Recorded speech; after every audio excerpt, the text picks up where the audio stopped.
I was dancing with joy on Saturday because I thought I've avoided it. It's great. Sunday with kids out with flag and what have you. Also to say that there was Because I got a wicked headache too.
Hello, everyone.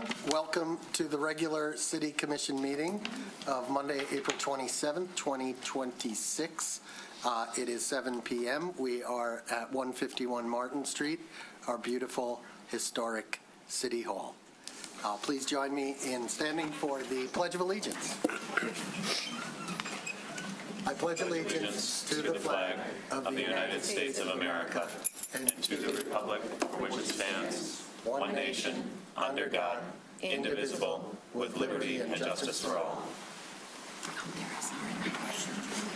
Well, thank you. Ms. Bingham, could you please call the roll? Mayor Eller? Here. Temporary Mayor Pro Tem Therese Long? Here. Commissioner Haig? Here. Commissioner Host? Here. Commissioner Cole? Here. Commissioner Kozlowski? Here. Great. Our first item of business is item number 3, proclamations, congratulatory resolutions, awards, appointments, resignations, and confirmations, administrations of oath, introduction of guests, and announcements. We have an announcement. The City Clerk's Office is issuing a final call for participants to register for the Celebrate Birmingham Hometown Parade and Party. Registration closes May 1st.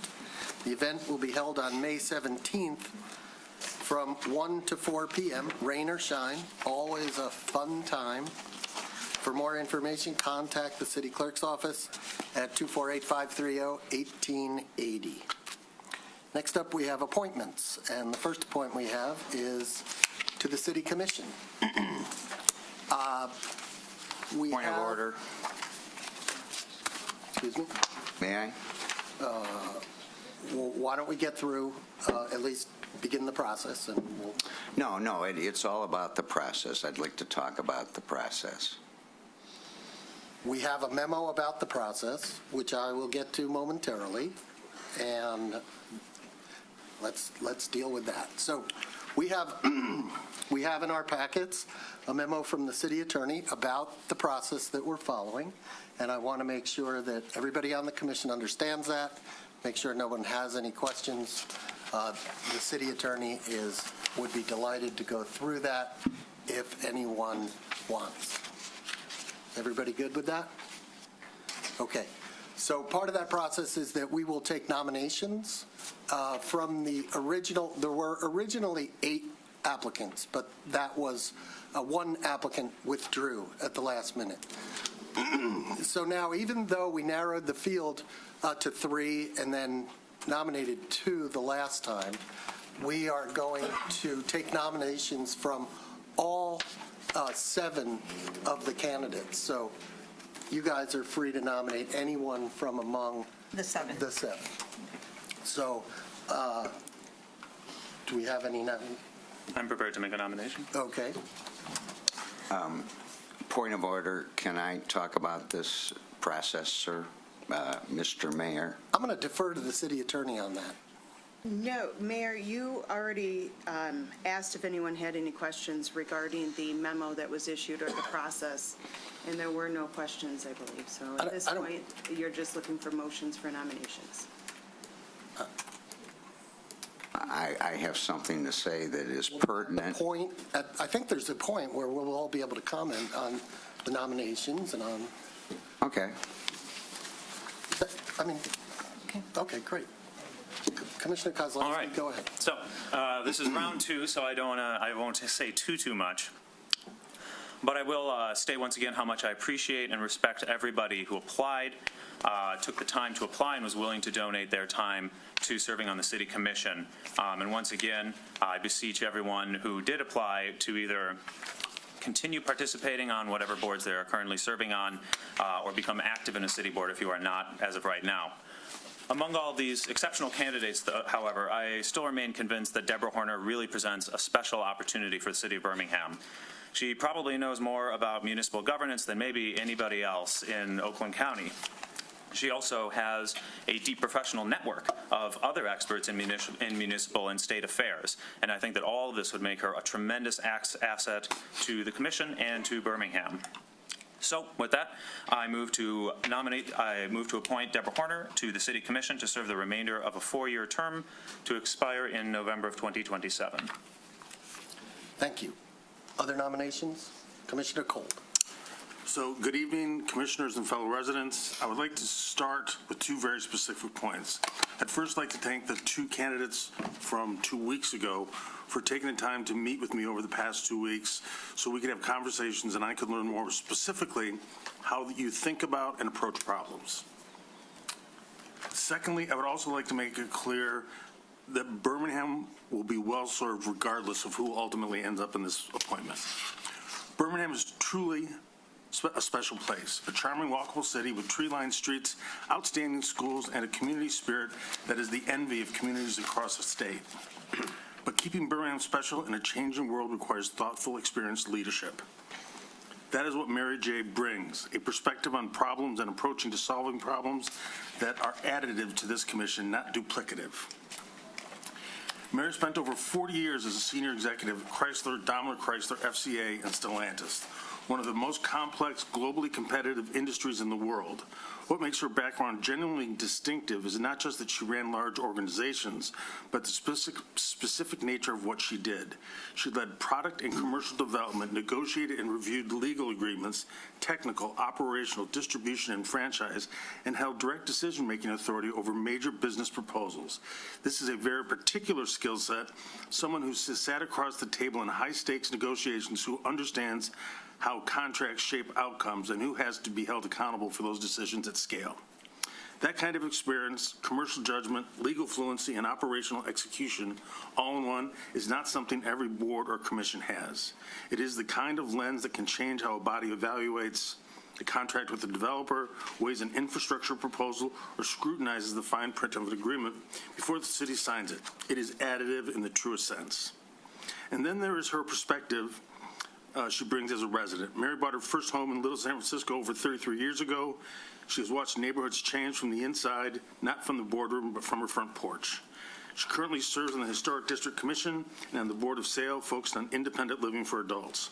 She understands both the physical fabric of Birmingham and the human needs of its residents in a way that is deeply personal. I am proud to support her and nominate her for the position.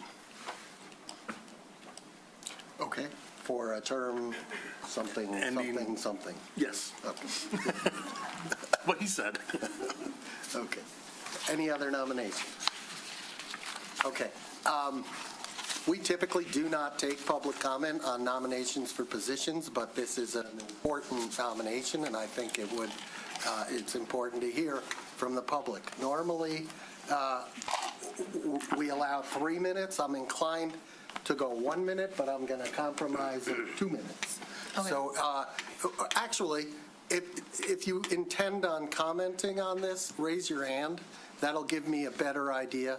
Okay, there's quite a few. So yeah, let's hold it to 2 minutes. And if you'd like to comment, you can approach either one of these microphones. Just please give us your name and your city of residence, and fire away. Tracy Hackman, city of residence is Birmingham. And so I too worked for Chrysler for the last 40 years as general counsel of the finance arm. And so had a lot of global interactions and so on and so forth. So I appreciate the global perspective that Mary has. And I appreciate the fact that that brings a new perspective to the city. And I really appreciate her community investment. So we likewise live in Little Birmingham, and so we've been here for like 25 years, and so it's really a nice perspective to have the business community represented with a global perspective in terms of how we interact, in terms of everything that goes on.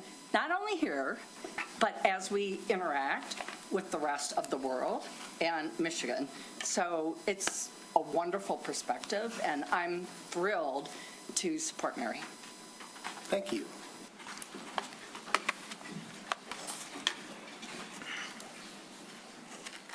Good evening, neighbors. I'm Louis Meldman, 35300 Woodward Avenue, and I'm just here to support Mary J., because she has an incredible array of talents and ability to communicate and to work things out, and that's something we need on the commission. There's been too much bickering, too much small-town vitriol. We need someone who has experience, a proven track record of being able to hash things out, deal with things, get compromises, and move forward in a productive sense. And Mary J. is absolutely perfect for this spot, in my opinion.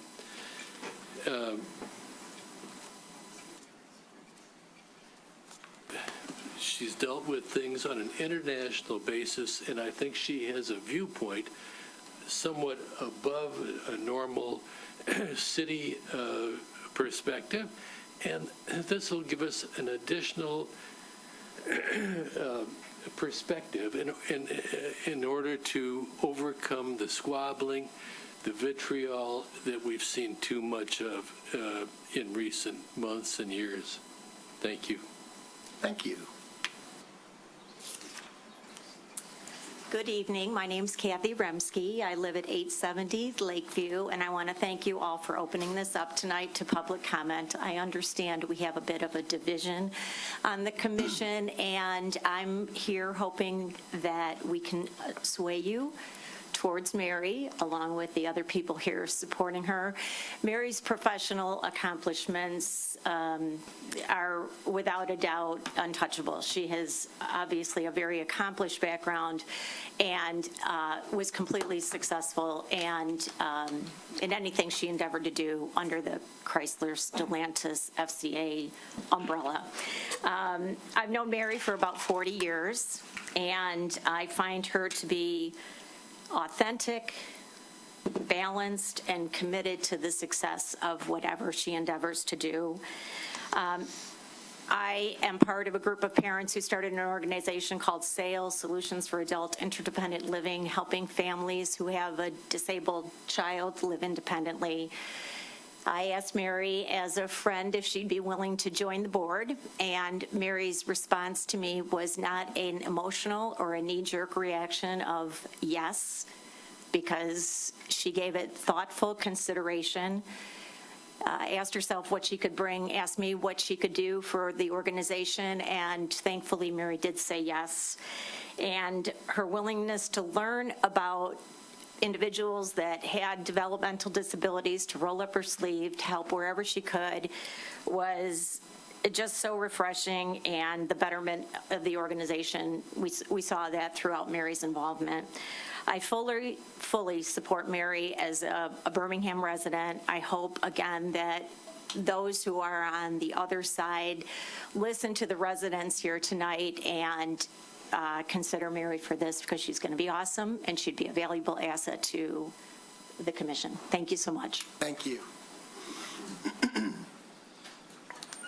Good evening. My name is Jerry Rinchler, and I live on Oakland. And I thought I'd bring a different perspective, since so many folks have been focusing on Deborah Horner's day job. I know her as a longtime volunteer on the League of Women Voters, an organization which I have chaired and currently am vice chair. I'm going to read so I don't forget anything. So we do go back quite a ways. What I've come to know about Deborah is her appreciation for work done by nonpartisan local boards such as yourselves. She listens well. She'll look at all sides of an issue before making a decision. She understands the importance to represent all the residents of Birmingham and not just part of our city. What I have seen of what she does, besides listening well and looking at issues, is being a collaborator and working together to make sure all of us who work with her have all the facts so that we can work efficiently and well as volunteers. So thank you so much, and thanks for the process and the opportunity. Thanks. Thank you. Hi, you guys. Thanks for inviting us here today. I'm Mary Kibitsky, and I live on Park Street. And I know Mary from across town because I put 40 years in at General Motors. I know Mary professionally by reputation. She's strong and decisive and focused and unemotional, and that's why I think she would be really, really great at this job.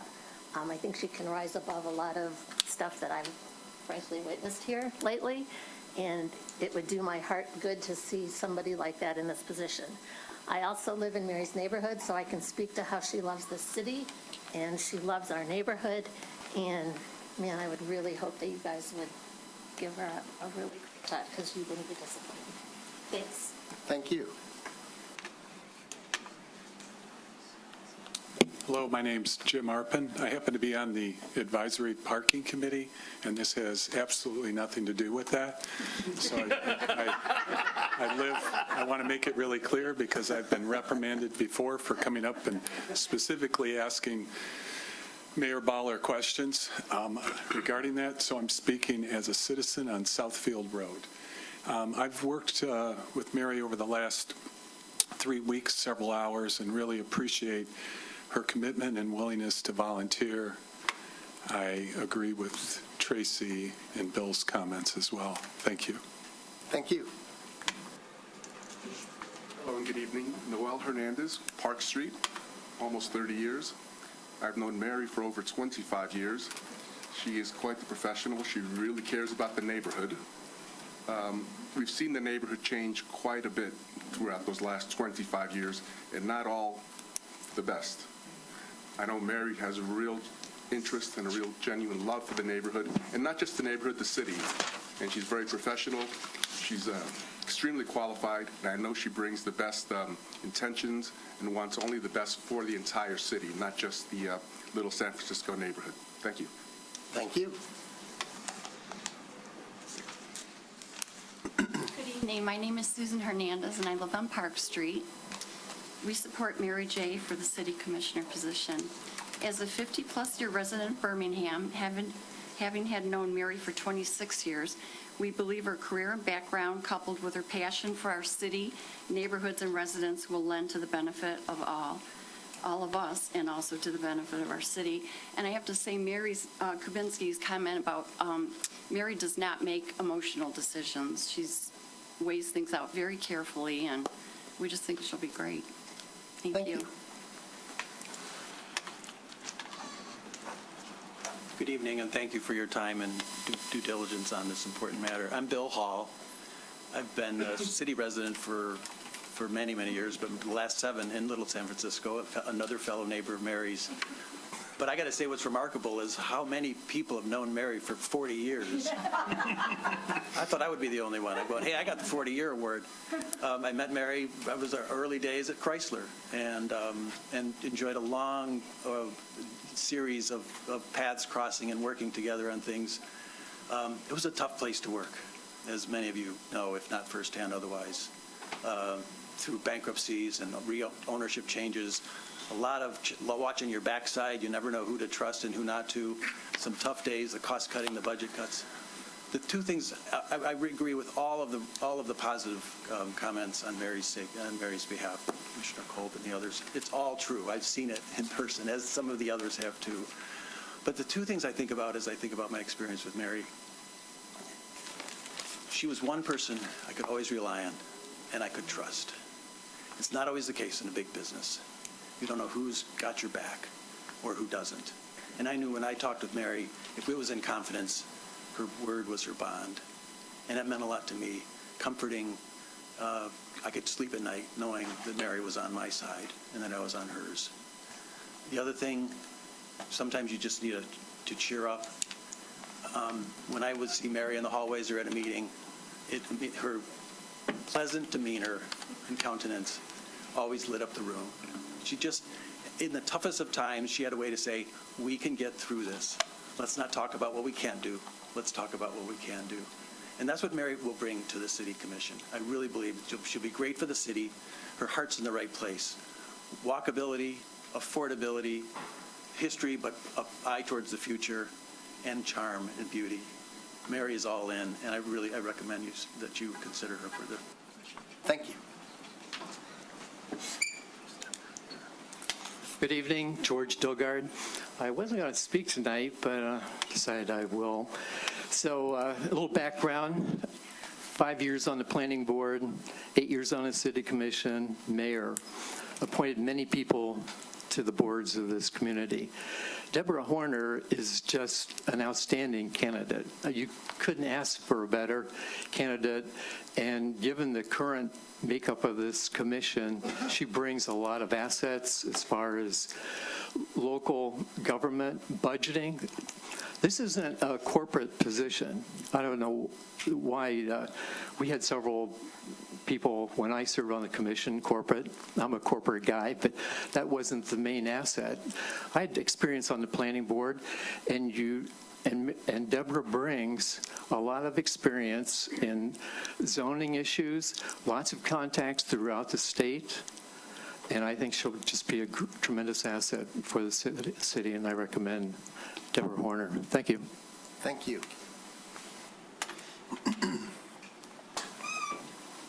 My name is Gordon Nelson, and I live with my wife, Mary Kubitsky, who was here earlier, and we live at 576 Park Street.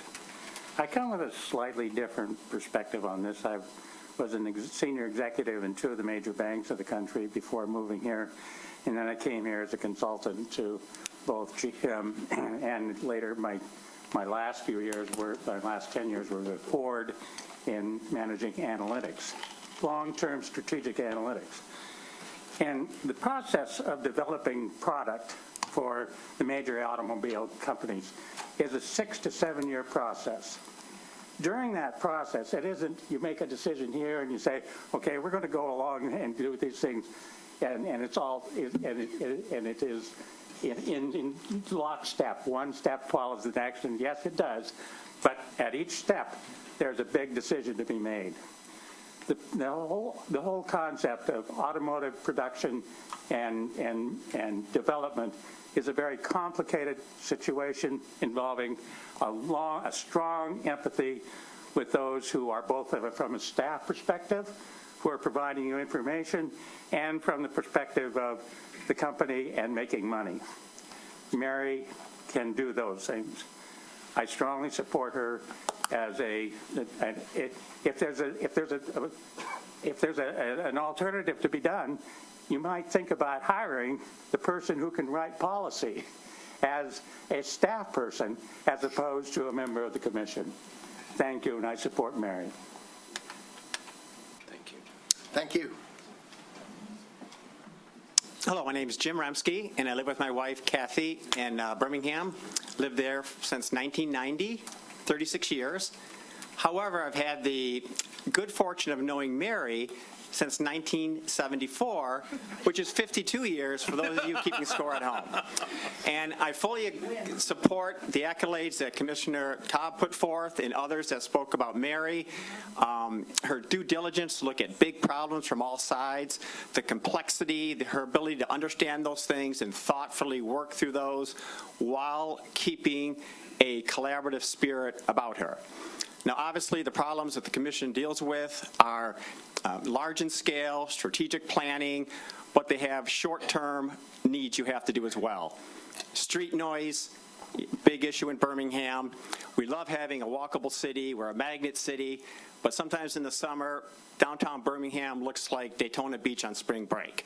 You guys are dealing with those problems. I think you would really gain from having somebody like Mary J. on the board who can look at these issues for both near-term and understand the long-term strategic impact, as well as keeping a spirit of collaboration about her.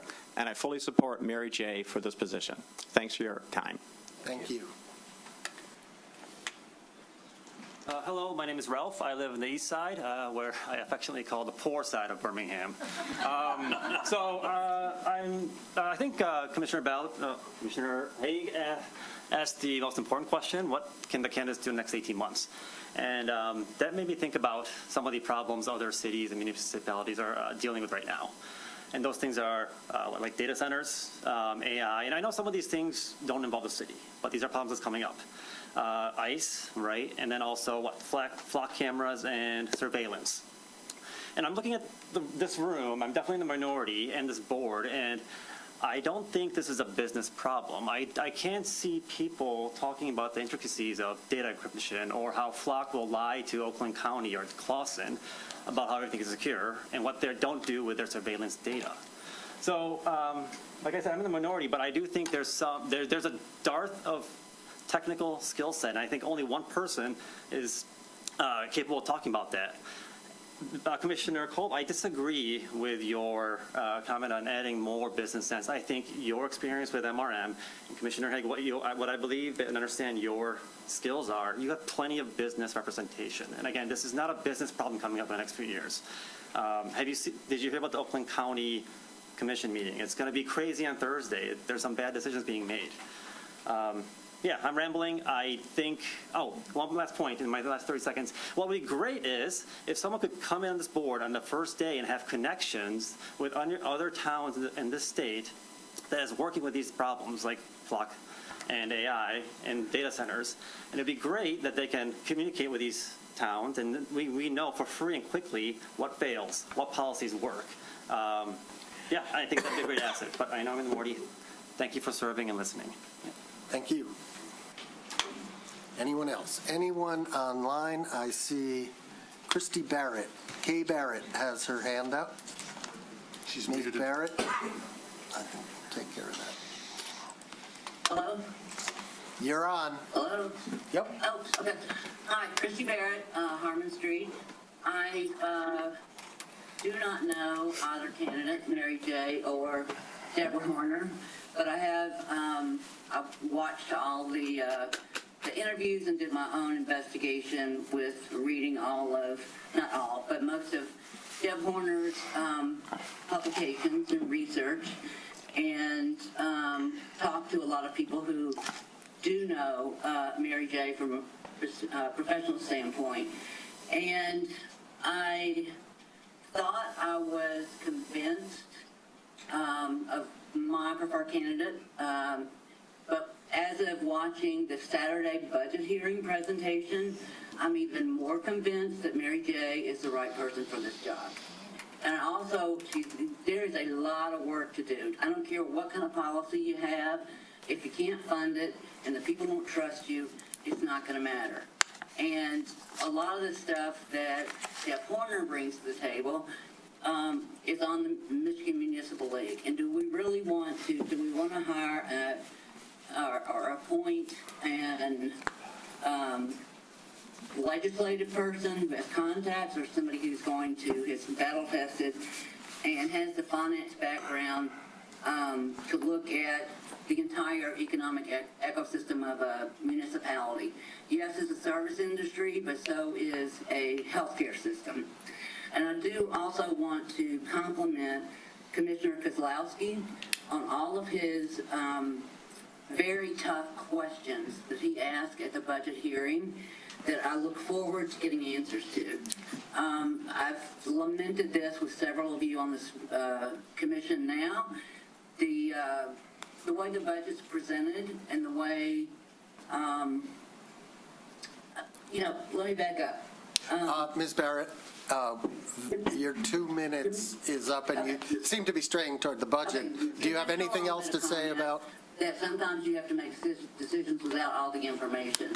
And you do that every year with budget hearing or any of the major initiatives. I think Mary J. will bring a skill set unmatched in this particular case. So thank you. I hope, look forward. Bye. Thank you very much. Thank you. Anyone else online? If you're on Zoom, please use the raise your hand function. Seeing no one else. Anyone else in the room? Seeing no one in the room. I'm just for Mary also. No, I'm sorry. That's inappropriate, sir. I did not suggest the opportunity. If anyone on the commission would like to engage with either of the candidates. You want to? Okay. Go on. Let's also keep this very short. It will be. Okay, great. Thanks. I want to apologize for everybody's behavior 2 weeks ago towards both the candidates, because it got very heated and it wasn't as polite as it needed to be. I reflected on that myself and I didn't feel terribly good about it. I think probably my face expressed some of that dissatisfaction with myself as well. So really what I wanted to say is I'm sorry to both of you. More than one person stood up there and talked about bickering and less than ideal behavior. Well, we showed that 2 weeks ago. Everybody showed it. It wasn't a good showing from any of us. It wasn't good leadership. We're going to do better. So that's really all I wanted to say to both of you right now, is my apologies, and I will do better. Any other statements, questions for the, okay. So we'll vote on the order that they were nominated. We can do this by a roll call or a voice vote. Let's do it by roll call. Okay. So we'll vote on Ms. Horner first. Commissioner? I'm sorry. Does anybody want to make any further comments on the nominations? It is about the nominations. Okay. It's the same two we had 2 weeks ago. And I want to start by saying I wrote a letter April 16th to the commission stating that what we did on the last meeting, the 14th, or better stated, what you, the mayor, did was, to my mind, inexcusable, and that is that you interrogated and dissected one candidate, and then when the other candidate came up, you hit her with light questioning, praise, and accolades. The point is, you, as the mayor of this city, should be impartial. You should be unprejudiced, unbiased, and you showed all the qualities that are what Commissioner Haig was kind enough to apologize for, and I don't think we should apologize. You should apologize because you ran a horrible interview process that was very biased, and if the seat we're sitting on is the important part of this whole endeavor. It's not any of the people sitting in them. We live in a democracy that is of the people and by the people, but most importantly, it's for the people. And the people, I'm referring to our community, are outraged with what you did at the last meeting. Now, of course, it's your call, but I'd like to make a motion that the mayor recuse himself from these proceedings and not vote on one or the other. They're both outstanding candidates, but you have shown that you can be totally reprehensible in the way you conduct your mayorship. Thank you. Is a motion to recuse by another, my understanding of recusal is that it covers conflicts of interest? That's correct. And that one is required to disclose a conflict of interest. Sometimes if the conflict is great enough, the member would recuse him or herself. I've never come across a situation where there would be a motion and a vote on a body forcing one to recuse. Is that anything that? No, typically you're right. The path is that there's some discussion, and it may be off table between the commissioner or mayor in this case, asking if there is a conflict of interest or if one exists.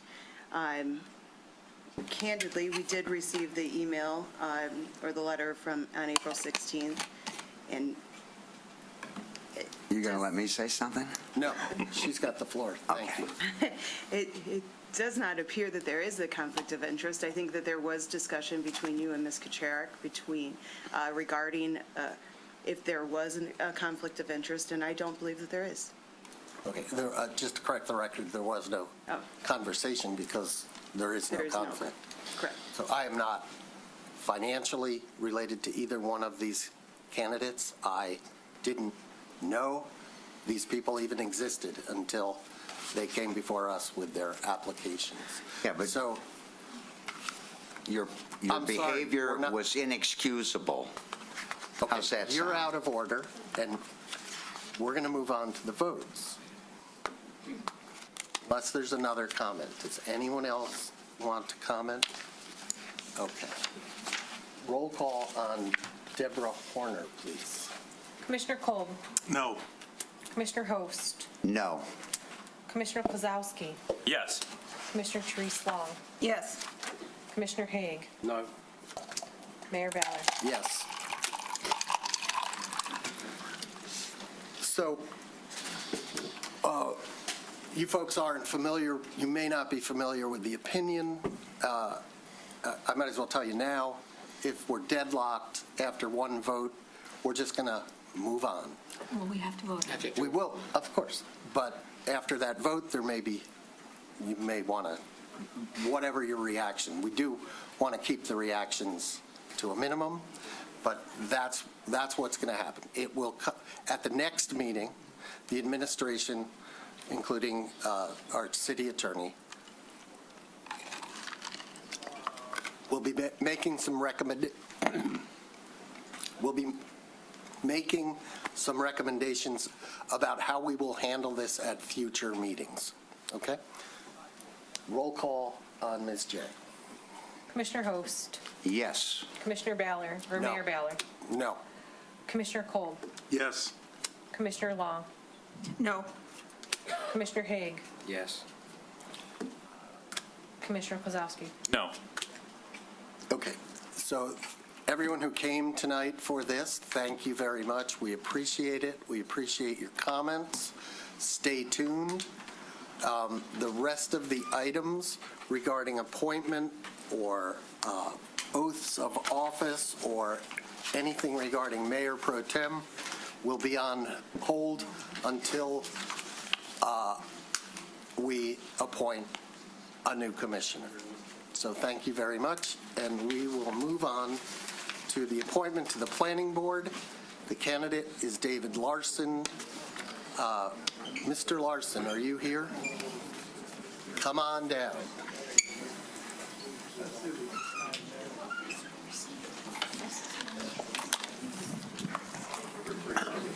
Either one, wherever you're comfortable.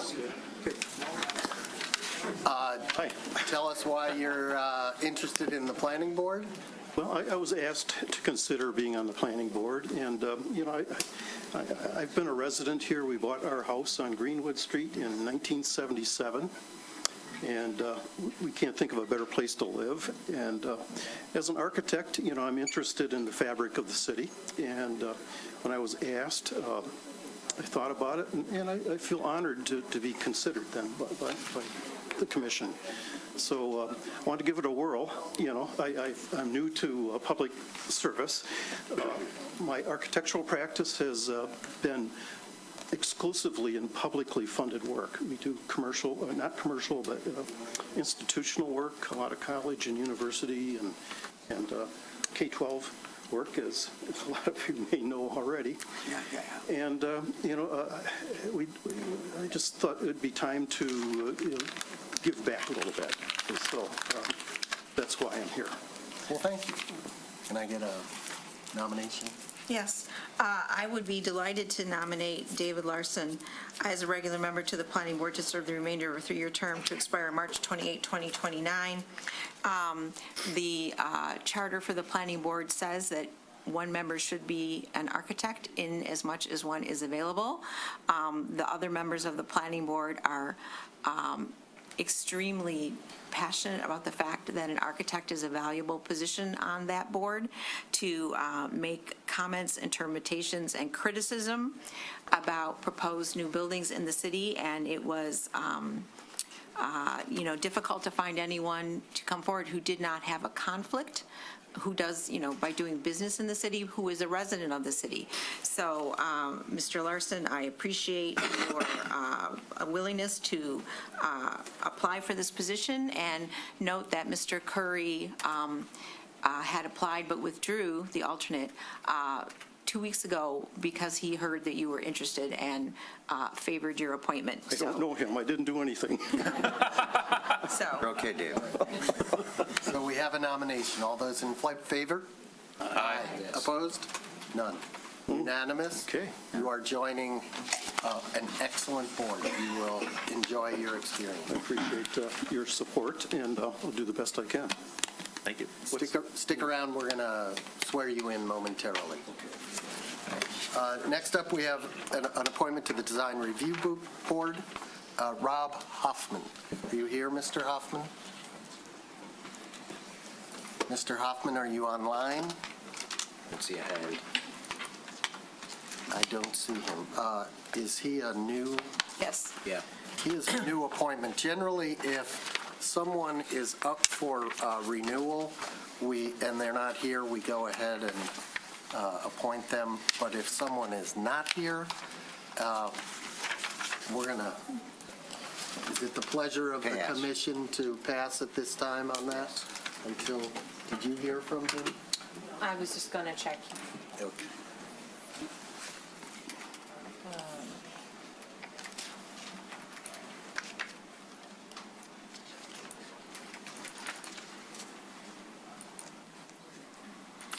Just one more. Let's go ahead and swear in Mr. Larson. I think even if you text, sent you a message, Yeah. we would not appoint him, so.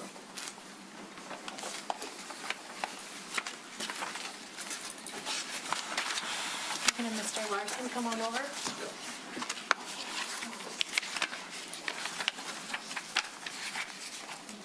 And you'll raise your right hand, and then you'll say, "I do," after me. Okay. Okay? I do solemnly swear or affirm that I will support the Constitution of the United States of America and the Constitution of this state, and endeavor to secure and maintain an honest and efficient administration of the affairs of Birmingham, free from partisan distinction or control, and to perform the duties of office of planning board according to the best of my ability. I do. All this extra technology is up here. So you're gonna sign and print, Okay. and I'll fill in the rest. I'm nervous.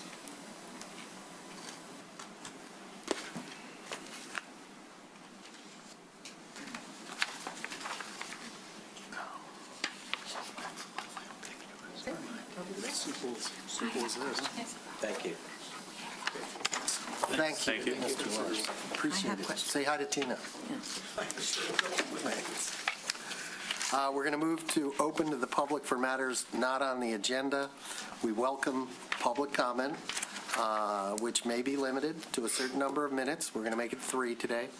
Per person speaking, announced at my discretion at the beginning of the public comment portion on items or discussions that do not appear anywhere else in the printed agenda. We will not generally participate in a question and answer session, and definitely will take no action on any item not appearing on the posted agenda. The public also is given an opportunity to speak to agenda items as they occur when the mayor opens the floor to the public. So if you have a comment, I want to ask at this point, well, let's go ahead. Good evening, David Bloom, Birmingham resident. I have 3 comments. The first is, it's not easy and sometimes it can be very hard to make an apology. It's even harder to do it in front of multiple colleagues and add to that in front of the public. And I think that Mr. Haig's comments just demonstrate his integrity and his character, and a recognition that the meeting didn't go well last time, and that he felt he played a role in it, and he wanted to apologize, and I think that should be commended. The second comment I wanted to make is, I was in downtown Birmingham a week ago last weekend on a Friday about 9 p.m. It's a zoo.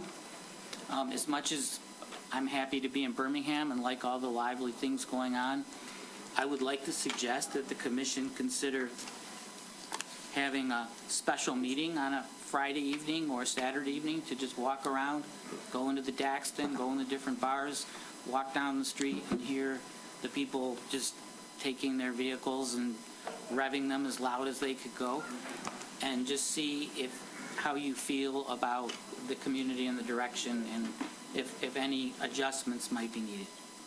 The third one is, I have a concern about the non-appointment tonight of a mayor pro tem. At the last meeting, I believe Commissioner Long was appointed mayor pro tem. If I'm not mistaken, I believe that appointment is only good for the meeting. The city needs a mayor pro tem. God forbid something should happen to the mayor, who's going to step into his stead if something should happen to him between now and the next meeting. And so I think it's incumbent upon this commission to select the mayor pro tem, at least for this meeting and until the next meeting, or if not, permanently, until a new commissioner can be appointed. Thank you. Thank you.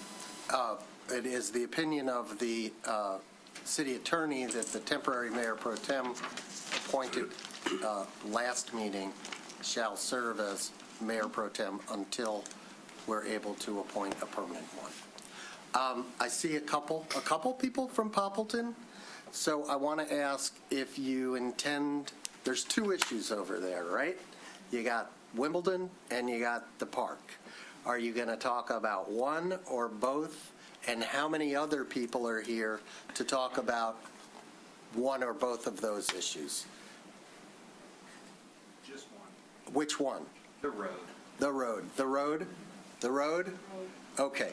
I believe we have a report on the road, so if you will permit us to ask the Assistant City Manager, who is sitting in for the City Manager tonight, to go ahead and make that report. Is that okay? And then feel free to comment. When in the course of the meeting will that occur? Right now. Oh, Do you yeah, want I mean, to I'm take fine with that. the non-road comment? Well, we could. I mean, everybody's going to have a chance to talk. Do you mind if this gentleman makes a comment on something that is non-road? Mike Cliff, Birmingham resident. Since the last commission meeting I attended, I think a month back, I've sent a couple emails regarding the development of 400 East Lincoln. The responses, on the whole, were disappointing to me. They suggest that anticipated usage of the pool might be insufficient to continue to justify continued operation. I understand the concern, but nobody's shown me their math. Can the pool simply cover the marginal cost of its continued operation? That's one way to look at it. It's a little short-sighted, maybe. Maybe we should assign some value to the health benefits to Birmingham citizens. Maybe the pool doesn't need to cover 100% of the cost of operation to be a worthwhile investment for the city. I think that's why we continue to develop parks and playgrounds. No revenue there, but we consider them worthwhile amenities for the residents. Is ADA access to the lower and upper levels the problem? We don't seem to know the answer. If that is indeed a multi-million-dollar impediment to retaining the pool, then I guess it's a multi-million-dollar impediment to any other planned usage. So the citizens of Birmingham better buckle up and get accustomed to ponying up tax dollars to maintain unused space. I'm a bit disappointed in a member of NEXT, and I'm a member of NEXT from this dialogue. No one ever expected NEXT to play a role in the operation of the pool, but why they are not at every commission meeting speaking in support of retaining a swimming pool is a complete mystery to me. I cannot think of any physical activity more suited to maintaining senior fitness than aquatic programs. One of the responses I received from a commissioner was short and sweet and indicated there were private sector facilities available to me. I live in Birmingham, so cost must not be an issue, which kind of clues me in maybe what constituency we're serving here. It makes me wonder what I get for my tax dollars. I think that we can do better. I have a second point. If there's a commission meeting bar crawl, count me in. Thank you, sir. Okay. Oh, you mind? No. Okay. Mr. Mayor. Are you, Not about Wimbledon, not about the road. you guys okay? Okay, go. 3 minutes. Thank you. Larry Ling, Bird Avenue. Hi, Larry. I came here to talk about something later on the agenda, but when I found out my neighbors and friends heard I was going to be here, they unanimously said, "Could you please say something about Woodward?" I mean, the first gentleman mentioned before, I've come to various meetings about what we're trying to do, what the impediments are to doing anything, but as a long-term residents here, you all live here. I mean, it's getting worse and worse and worse. It's an assault on our senses. We wouldn't put up with any other kind of assault being done, to us. So I know Commander Gruey and his team are doing everything they can within the current rules to try and mitigate this, slow it down, whatever we can do.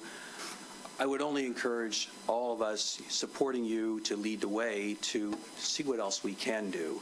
I know it's a state road. The state has jurisdiction. The county has more jurisdiction than we do.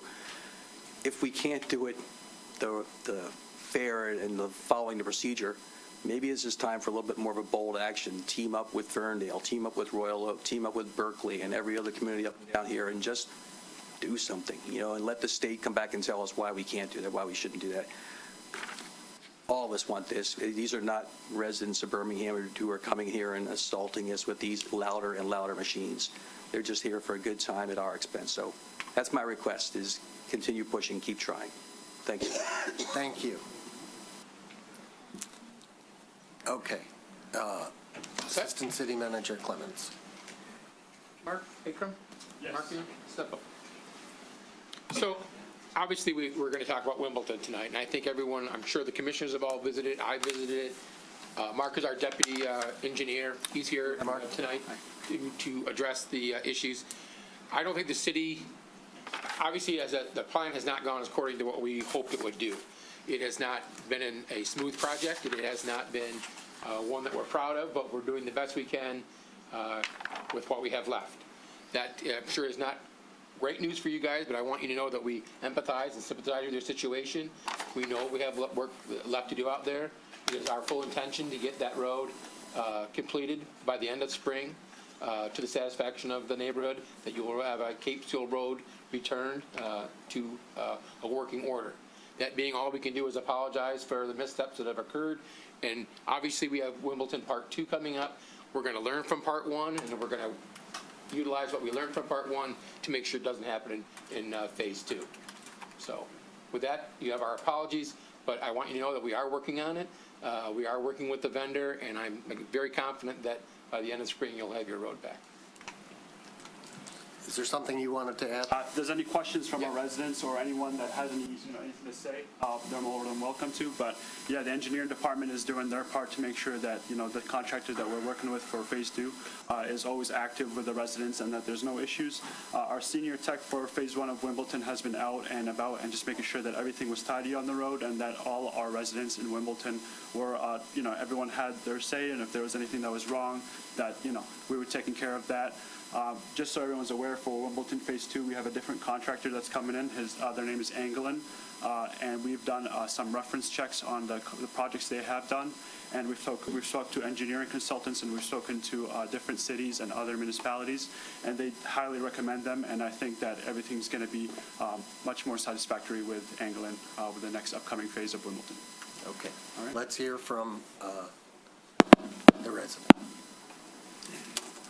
Commissioners, Rick Brodsky, 625 Wimbledon Drive. I'm here to address the Phase 2 funding and request clarity at the next meeting about the road on how the city is handling the new funds coming in through the state road funding bill. I understand that despite a recent letter referencing an 85-15 split, that the commission is approaching Phase 2 under the 50-50 framework that was agreed to in Phase 1. However, since that agreement, there's been a material change, which I've brought up before this bill was introduced, after it was passed, and I'm bringing it up again. The road funding bill is going to provide, as I understand it, substantial additional funding to the city for road improvements, and particularly for major roads. So for the next Phase 2 meeting, I request a clear breakdown of how much additional road funding is the city receiving this year and next, how does that compare to prior years, and how's that additional funding being allocated, particularly for road projects and toward reducing or offsetting resident assessments for projects like Wimbledon Phase 2. And separately, while I expect that Phase 2 will likely be close in structure to Phase 1, I'd also ask that the commission be prepared to discuss potential safety enhancements that may be appropriate for Cape Seal. And then last, having heard those comments from the engineering folks, and which I appreciate, it would be great to hear more about what the failure points were in Phase 1 and how we're going to address them in Phase 2, because it'd be great to not have to go through such a challenging process this time around. So I look forward to seeing you all soon, and I thank you for your time. Thank you. And I saw the Assistant City Manager taking notes. Good evening, Mayor, Commissioners. It's been a few months. Nice to see you. Danny Seidman, 652 Wimbledon, so part of Phase 2 as well. I've been following Phase 1 closely and appreciate the comments that you made about the missteps in the project. Again, a side note, I would love to see if we have dates and, times and what went wrong and how we plan to address, these issues if they pop up on the second phase. I think the residents would really appreciate it. My understanding is the Phase 1 folks have been approaching the project manager in his truck, and that's how we're kind of getting updates for the most part, outside of a couple of emails that have trickled in. So if there were specifics, we'd love to see them, and I think we'd appreciate that transparency. I would just wanted to make a few comments again as we approach Phase 2. Our first meeting's Wednesday, planning for a June start per the letter. I think that clear accountability, realistic timelines that are continuously updated. Hey, the machine broke down, we're pushing out a week. I'm signed up for the email reminders, and I wouldn't mind a weekly email update to make sure we're still on track, or if we're off track, why. I think that would go a long way for the residents. Road design, maybe we're too far down this road already, but again, I want to advocate for curbs with the Cape Seal. My understanding from our previous discussions is that a lot of the safety enhancements that we'd all really like to see aren't really possible because they'll move, shift, or crumble without the presence of curbs on the road. We do have plenty of roads that go from no curb to curb right in the middle of the street in our neighborhood, so I know we're a separate project and would like that to be at least considered. Cost structure, as my neighbor mentioned, the 50-50 split is hopefully what we're pursuing, or perhaps something better with the additional funds. One thing I did want to mention that I only mentioned maybe a year or two ago, equity within the neighborhood. So really important point, we have several of our neighbors who face an extremely high bill for this work relative to the rest of us who have a simple 58 or 60-foot frontage. And if there were enhancements that could be made, such as introduction of curbs, and we could do something like, spreading the cost of those corner residences to those of us who just have straight frontage. Again, I only speak for myself, but I would be more than willing to take on a small additional burden to have better infrastructure, safer infrastructure on my street. I plan to be there a long time. So again, I only speaking for myself, but my neighbors I've talked to, we are committed to working collaboratively with the commission and all those involved, but also want to be clear we're all engaged, we're paying attention, and we will be present to ensure that things are moving along and that our voices are heard. And as always, I thank you all for your time and consideration tonight. Thank you. Thanks. Thank you very much.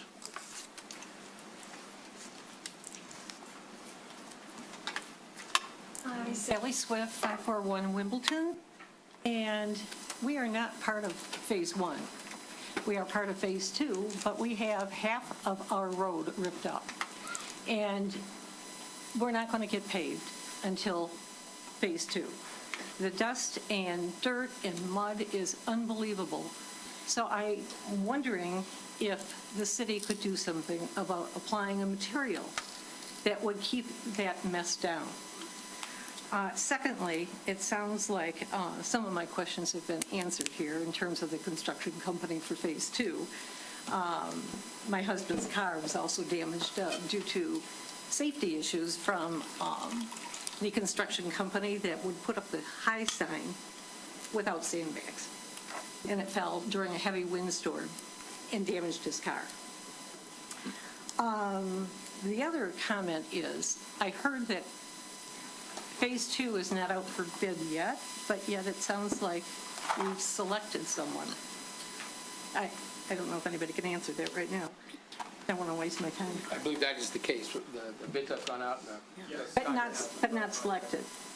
No, it's been selected. Oh, okay, so it is that angling company. Okay, Hasn't been awarded yet. The commission has to do that. okay. I just implore you not to have the construction start in September. Please. If there's a hiccup, then wait till next year.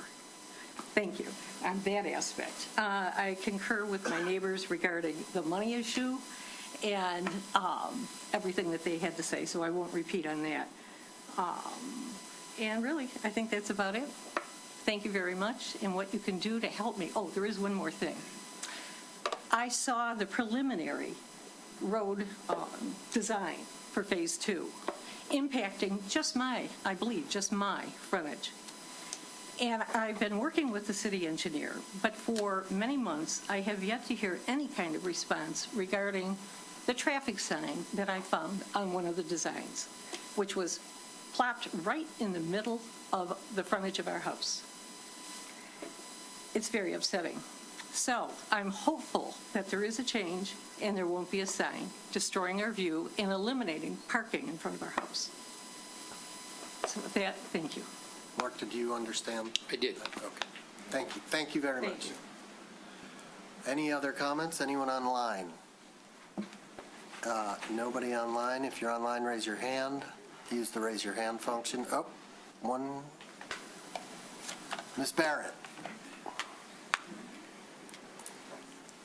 Yes, I'm actually calling in to give a compliment to all of you. And first I want to say that I am a 30-plus year resident of Birmingham, and I have voted for each of you. But I'm also a taxpayer. When I watched the Saturday budget presentation, I was delighted because there were so many pointed and direct questions, if not a little bit frustrated. Because many people have lamented this for years, the numbers don't add up. You can't go to the audited financials, you can't go to the OpenGov, nor the budget presentation. Nothing ever adds up. There's so many ledger charges that it doesn't even make sense. And I'm pretty astute with math. I'm not a CPA, but I did have a professional role reading financial statements, and this is one of the least transparent from an open government that I've ever seen. So I applaud each of you for asking hard questions, and I look forward to monumental improvements in the presentation and transparency. Thanks. Thank you. Danny Hill. Yeah, hi, Danny Hill, 282 Wimbledon. So I am right in the middle of Phase 1 Wimbledon. Top to bottom, this entire saga on Wimbledon has been a complete joke for the last nearly 2 years, beginning with the issues that we had trying to lobby as a neighborhood for the lower cost split, the negativity that was met by several commissioners, the issues that were had, the bickering that we've seen in the last few meetings that existed between commissioners and residents. As some phrase, this project has been going on since September, since August. We are now on month 9 of Wimbledon Phase 1. It's been a ridiculous project for all of us that live here. We have dirt all over our houses. Our vehicles are constantly being damaged. We are not able to walk our kids down the street. We have no sidewalks. Everything is completely gravel. The street is completely gravel. It floods. It's got major potholes and serious issues. And we have no answers from anyone in the city. We approach commissioners and we're met with nothing, if not disdain. We speak with people who are working the street who give no answers to us either. And now engineering is telling us and city planning is telling us that they're sorry and there's nothing that can be done. And I believe that that's incorrect. I think there's many things that the city can do in this case to give more breaks to the residents who have had to endure this process. Now we sit here in April. Today, there was no one on the street. We can look at 65-degree weather over and over and over and over again, and we're told that machines are broken. All the machines broke down at once. Is that what we're led to believe?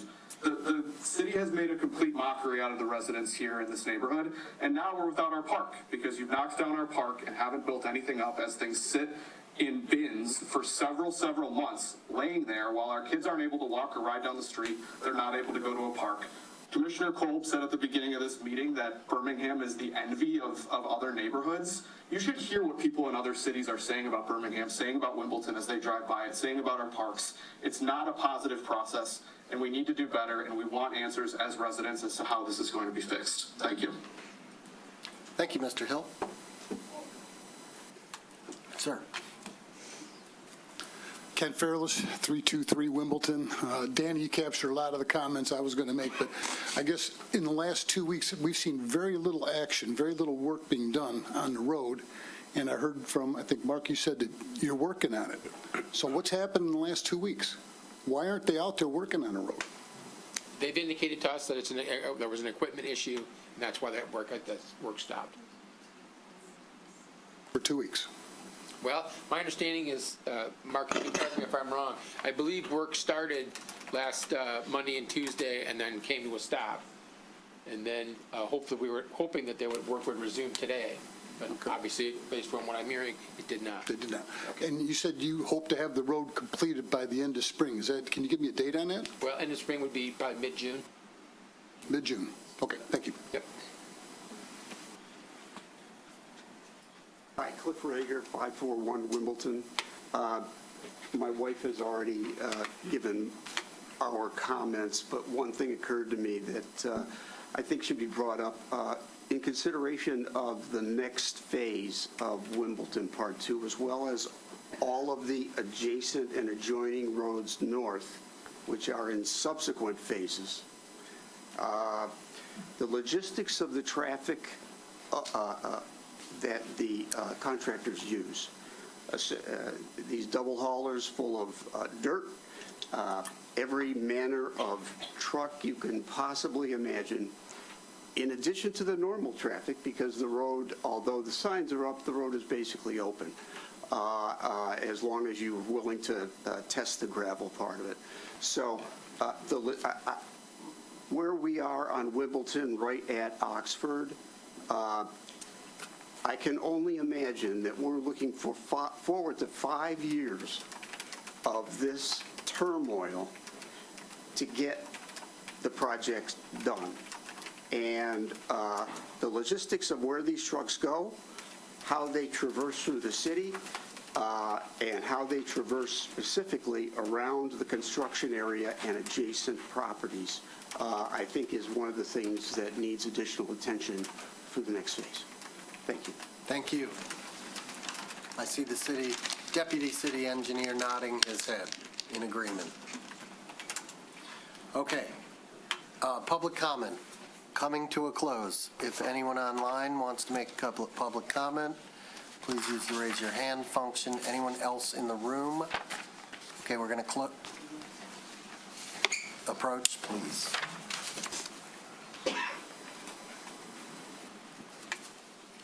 I want to make sure I have the timing right and I don't want to lose my opportunity. Is this the time of the meeting where we comment on the short-term rental? No. Okay. However, I'd like to see a show of hands how many people are here for the short-term rental discussion.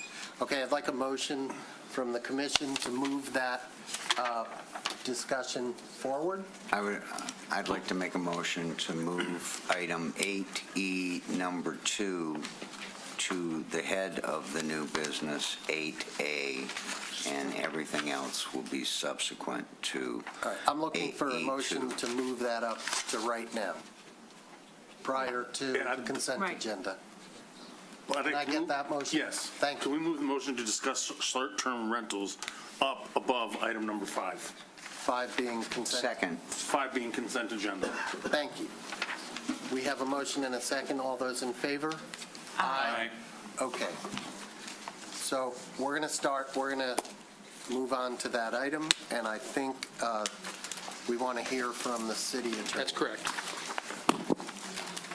Yes.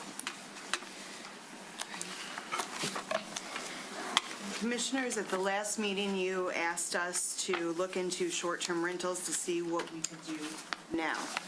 And we did. We met with the building official, as well as the city manager's office, as well as the planning department, and we took into consideration the comments that were received from citizens.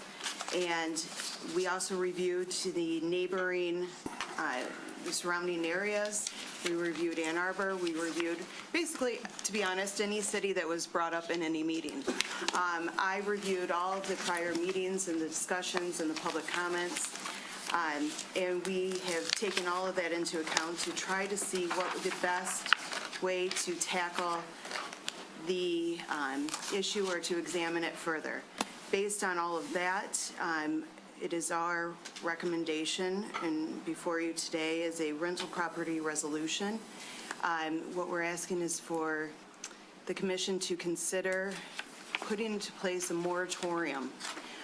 This would be a small halt or temporary stay to rental licenses for the next 6 months.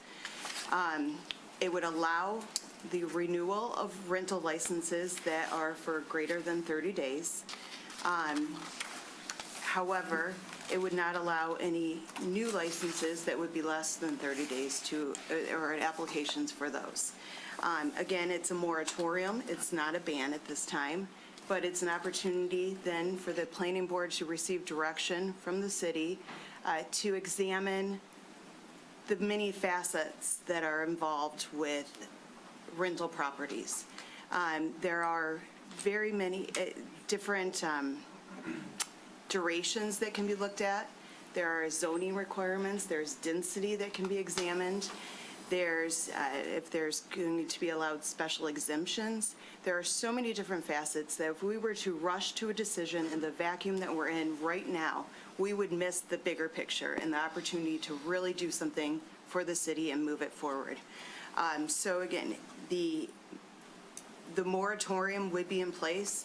It would protect and limit any new short-term rentals. And again, allow the planning board to really dive in and investigate, research, take into consideration the community response, allow us to interject as much as they'll allow us to, although they're a separate entity from the city. But I think that now is the time to do that, and I think the planning board is the right place for it to go. Can I ask you some tough questions? Let's go. Why can't you just ban them outright tonight? No, I'm sorry. No, please. It's inappropriate. With a ban, immediate ban, the city would be subject to liability. Dearborn, the city of Dearborn, did a direct ban. In fact, they gave their residents 6 months' notice that they were going to do it, and now they're facing litigation. A direct ban would impact we gave licenses. We can't retroactively take those licenses back. We can't revoke licenses No. unless. However, under what circumstances can we any revoke? violation of the code, our building official can examine and revoke a license that he feels is necessary. And I believe Mr. Zilke is present today as well. We have gone through that code. He understands that he can revoke these licenses. Our police are on board. They are going to patrol the areas. I encourage the neighbors to report any issues that they have. I encourage them to make the police reports. Any violation of the code can result in a revocation of a rental license. So if someone has a short-term rental license right now, they can continue to do short-term rentals? Well, let me correct you. Right now, it's just a rental license. Okay. So, but yes, if they have a rental license now, it would continue. And they would be permitted to rent short-term? They would be permitted to rent short-term. Is there anything we can do to further regulate those, any rules, new rules we can impose to further regulate them during this 6-month period? So the rules that are in place now include noise, it includes parking, it includes any violation, any disturbance, any disorderly conduct, any issues. If there's any violation, the code allows for revocation. So So you're saying the rules we have in place, if more rigorously reported and enforced, would constitute doing a little bit more, doing more? I believe so. I believe that I know the police chief is on board to support the citizens, as always, and really patrol these areas. We have a list of where the rentals are, where they currently exist. So they've all, again, these are rentals that are licensed with the city. Can that list be made public? Or it That's a wonderful technically, question. I mean, Technically, they have most of, it's already public, they're all online. Yes. So somebody Right. somebody in the community wanted to, They can discover if their neighbor is a licensed rental, sure. okay. Commissioner Cole. Question for you. So aren't they already breaking ordinances because they're using a residential space for commercial purposes? Isn't that breaking the ordinance? No, because they have a license to rent. So we've given permission to break our own ordinances. Not necessarily. So we gave permission for rental property. Now, not until July did the Supreme Court support that short-term rental is a commercial enterprise. So that's July of last year. So all of the rental licenses that have been awarded were awarded prior to, and I guess the commissioner's last comments, were all pre that Supreme Court ruling. My second question, because I just don't want the can to be kicked down the road on this, can we get a date that we'll have a recommendation back from the planning committee? Because otherwise these things get kicked down the road and kicked down the road and kicked down the road. There is a 6-month limit on this moratorium. I think it's important to not rush a quick decision on this. I think it's important for them to evaluate all the facets again and look at all the communities and get that citizen impact. If they're missing input from the citizens, then it's a waste of time altogether. But I think it's important to do it fully and really dive in and make sure that they have all the facts and circumstances in front of them. Is Mr. Dupuy here? He is. I know he's online if he's not. Nick, if you're listening and you could come up and join the conversation, we'd appreciate it. Commissioner Arias. Mr. Dupuy, we have a question for you regarding planning board priorities. We are aware that you are working diligently on the zoning ordinance rewrite, and that is a high priority. Correct? Do you have any other high priorities? For this year and for the next, 6 months. Well, yes. That is our number one priority for the next 18 months. Okay. It's quite a heavy lift, so. If the commission were to tell you you have a new highest priority, would that be something you could accommodate? In other words, this short-term rental issue. So, of course, I mean, okay, sort of the illusion of choice. I kid a little bit. But of course, we're public servants. We work for the residents of Birmingham. You represent the residents of Birmingham, all that. Okay. Commissioner, I think you two can duke it out. Who had their hand up first? So if either of you would like to comment, it's my understanding from reading that July 9th, 2025 Michigan Supreme Court decision that the Supreme Court did, for the first time, so this is a tool we did not have the last time we discussed short-term rentals. For the first time, they said that, yes, they found that short-term rentals were a commercial use, and that means that a city can regulate commercial uses in residential areas via zoning. So anything we want to regulate via zoning, we are required to send to our planning board. So it's not we're just deciding to do this, we are required to send it to the planning board so that we can determine how to best regulate these via zoning. That's correct. And are there public hearings required for this sort of thing? It's all open meetings. No, I understand they're open meetings, but sometimes when they're public hearings or that they tend to delay things a little bit? No. Okay, so no public hearings. No. I had another question following up on what we already talked about. Is Mr. Zilke in the room? I am. You run the code enforcement, right? Correct. Okay, so are we talking about both police and code enforcement when we talk about stepping up observation, let's say? Yes. So the revocation of the one incident, it was revoked, and in the Muni Code, the way it's set up, it was revoked based on breach of peace. So that's why that one rental was revoked at that point. And moving forward, that's where this is sitting at now with the request for tonight.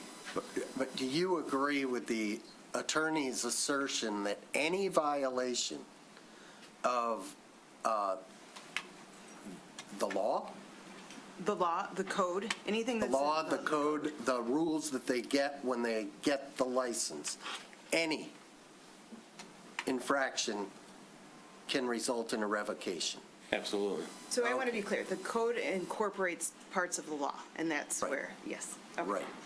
And you have the manpower to do everything you already do, and also be more diligent in monitoring short-term rentals. Absolutely. Commissioner Hay. Yeah, okay, a couple of things. First of all, if we reprioritize the planning board, that's going to probably cost us money because we've got an external consultant that we're already engaged with a timeline and a process. So I just don't know if Nick's got any thoughts about that. He obviously can't make any financial impact, but we need to be aware of that. Just an observation. I don't know if you need to say anything to it, Nick. The short answer is no, I don't think it would cost us any additional money. We wouldn't change their scope. We would probably do it internally. So we would kind of absorb this work. Staff would absorb this work. We would work together with Jeff and his team, of course, legal, management. Okay. And bring it to them as a separate issue. All right, that's fine. Just wanted to check. When it comes to compliance, so I used to be a rental landlord in Ferndale. I think the inspector was not having a good day because I was denied a rental permit for not having a cover on the floor drain in the basement. But that's how small it gets. That little 4-inch plastic cover. That was it. I wasn't given a permit. We need to be that particular because I lived through it. So that's just one observation. Now, I understand the concept here. You talked about a lot of these permits being was it June or July? How many is that? How many permits? How many fell into that pre-June or July timeframe? Because within the next 6 months, how many of those permits are expiring? So the permits run from April or 15th. March to April. Yeah, April 15th to April 15th. So effectively, what you're saying is We just renewed them all. Just reading them all. the moratorium has no teeth. Nope. Or every single one of them expires It right does now. have teeth, Well, if we just renewed them all, then we're not because going to there have are any kind no of... new renewals. Yep. And there are plenty of rentals who are running without a rental license right now. Well, that's a whole different situation that's... Correct, but they cannot come and ask outside. for rental Yeah, licenses. but that's outside the scope of that particularly. That's a separate issue, and I know that the short-term rental companies do not view that well. I got that straight from the mouth of one of their former attorneys. I do have some concerns because I look at that on the wall that's been there for several years and the very last sentence in it. Create community risk reduction policies and programs that emphasize citywide increased safety and security. So I kind of have a slight conscience issue here. The proposal, while I understand where you're coming from, it's not a zero risk. That's the conscience part for me. I struggle with that. Because if it's not a zero, then there is still an opportunity. And where I grew up, they said trouble comes in threes. We haven't had 3 yet. So that's why I have a concern and some reservation. I just wanted to say that.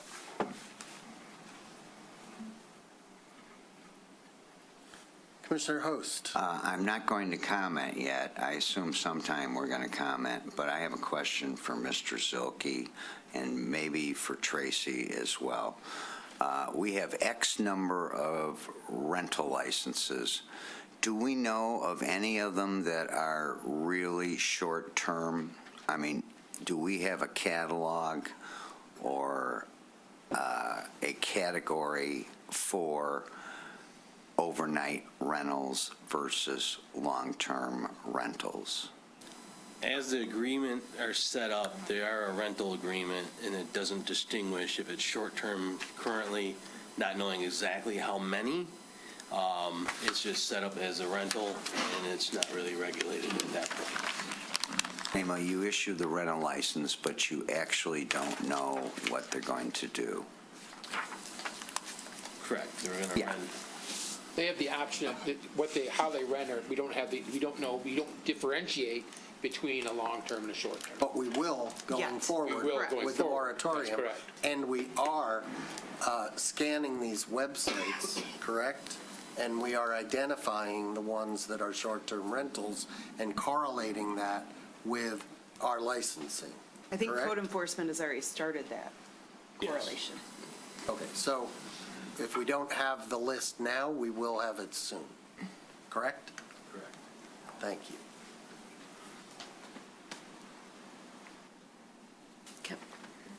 Go ahead. Commissioner Sorry, do you have? No, I don't have any more questions, but I'm sure waiting for when we can have comments and discussion. But go ahead. We are commenting and discussing, so. I just wanted to have the city attorney help walk me through exactly what's going on here.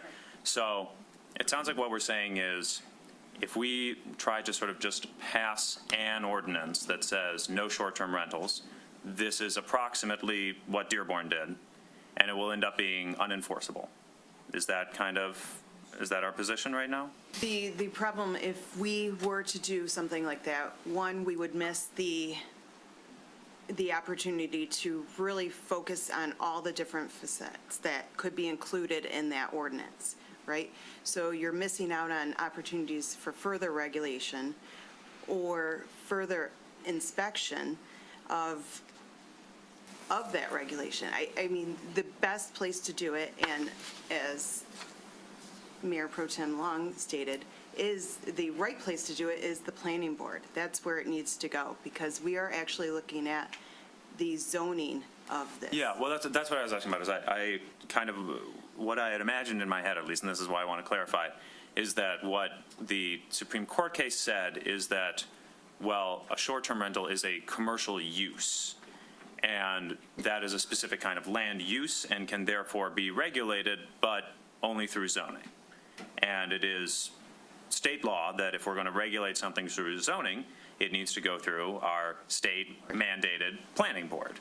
Correct. And so any other attempts to regulate them will somehow run afoul of other state law. Is that Will kind fall of, flat. and that is why Dearborn is in court now, is because they, or perhaps not, but we are afraid that we bit will of end up in it. court We will if we end up do in not. court. So you're saying this is the process. This is the the best best process way- for us to have an enforceable regulation of short-term rentals. That's correct.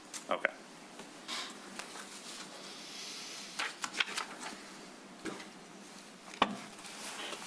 Trying to think of a midpoint. We have to go through the planning, clear, no questions. I know I read through the zoning the way I read it, but planning has to read it. They have to give us recommendation. Okay, clear. Like I mentioned, there's a conscience thing about when there's a less than or a greater than zero risk. The conscience side of it for me is if something happens, then that was my choice. And I have to go look at my family and say, I'm sorry, but I can't guarantee your safety. And that's my conscience issue. Is there a way that we can put a 6-month moratorium to allow the planning board to do their homework, whereby not only are there no new licenses issued, but we have a 6-month pause on operation of short-term rentals while the zoning is reviewed to find out how or if they will be allowed in the future? So it's not banning them. It's just saying you are not allowed to operate until we understand the rules under which they may or may not be allowed to operate. Because that, to me, gives us takes to zero risk point. It's not a ban, and it does put it through the state-mandated process of planning board review. Is that a middle point that we can come to? Unfortunately, that would be a retro application of the law. So we've already granted rental licenses. So we would be taking back our license for a reason that is not allowed pursuant to our code. So right now, we can revoke a license if they violate anything in the code or by a state law that's incorporated in the code. But if we take away their license for no reason that's listed in our code, then we have a problem. So is Chief Gruey in here? I thought I saw him. Yes. I did see him. I'm sorry. I'm sorry. I want to ask a question. Chief Gruey, are you in the room? There he is. Commissioner Kolb has a question for you. Yes. So I've spoken to and met with a number of residents about this topic in the past 2 weeks. Do we know on complaints, and this, Tracy, this is you too, if we've had complaints for noise or lewd behavior, would that be a violation of an ordinance where we could revoke it? We have noise ordinances, so yes, if it's a violation. So can we go back and do you know who those are? So one of the things we have done recently, we haven't completed our report, but we've gone back over the last couple of years looking at any time the word Airbnb or VRBO shows up in a police report. And then we're going to provide that list of addresses to the building department to confirm whether or not these are actually on his list and licensed through the city, or if they're operating without a license. But to your point, if we go out to a call and it's a noise issue, it's not something we always ask, are you renting this house or is this your house? But we certainly can issue violations through the noise ordinance or whatever it may be that they're doing if we find a violation. Sometimes if we know it is a Airbnb or if it is a construction site, stuff like that, we do refer those and give copies of our report to community development or the building department to follow up on as well. Okay, thank you. Did that answer your question? Good. Okay, I definitely we want to hear from the public. However, it's important that we know what we're talking about. So I would like to request a motion, and then we'll know exactly what we're arguing either in favor of or against. Would any commissioner like to make a motion? I can make the motion. Okay. All right. Let me know if I mess this up, Tracy. Okay. Whereas the city of Birmingham, what? Kevin, I may be able to save you some time. Oh, really? So if you're going to. I was going to read the whole kit and caboodle, page 687. You can just say, make a motion adopting the attached resolution in the. Well, I think it's important for the public to know what's in. I'm happy to read the whole thing. Fire away. Go for it. Let's go. Pay attention. We're only reading it once. All right. Is it in the printed agenda? Just remember who did that for you, though. All right. Thank you. I will not forget. All right. Start not to the first whereas, right at the very beginning. City of Birmingham rental property resolution. At a regular meeting of this, well, I'm going to need to know who seconds it, but at a regular meeting of the City Commission for the City of Birmingham, Oakland County, Michigan, held in the City Commission chambers at 151 Martin Street, Birmingham, Michigan, 48009 at 7 p.m. on April 27th, 2026, the following resolution was offered by Commissioner Kozlowski and seconded by Mayor Pro Tem Long. Whereas the City of Birmingham regulates rental properties in the City of Birmingham pursuant to City Code, Chapter 22, Community Development Regulations, Article 6, Property Maintenance Code, Division 4, License for Rented Leased Premises, Section 22331 et sequence.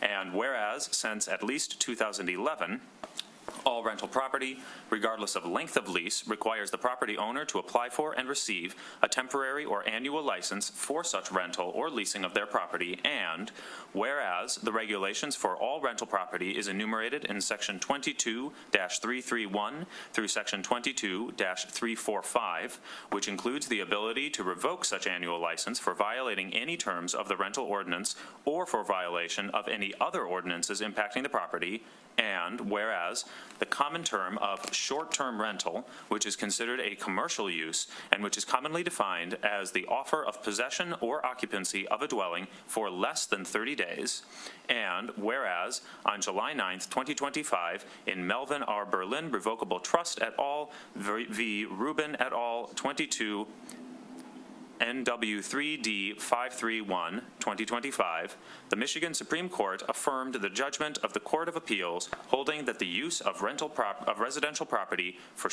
even short-term rentals constitutes a commercial use rather than a residential use. Whereas the prohibition against rentals of short-term rentals has been discussed in the past as we awaited action of proposed state law changes and a pending Supreme Court ruling regarding regulations involving short-term rentals.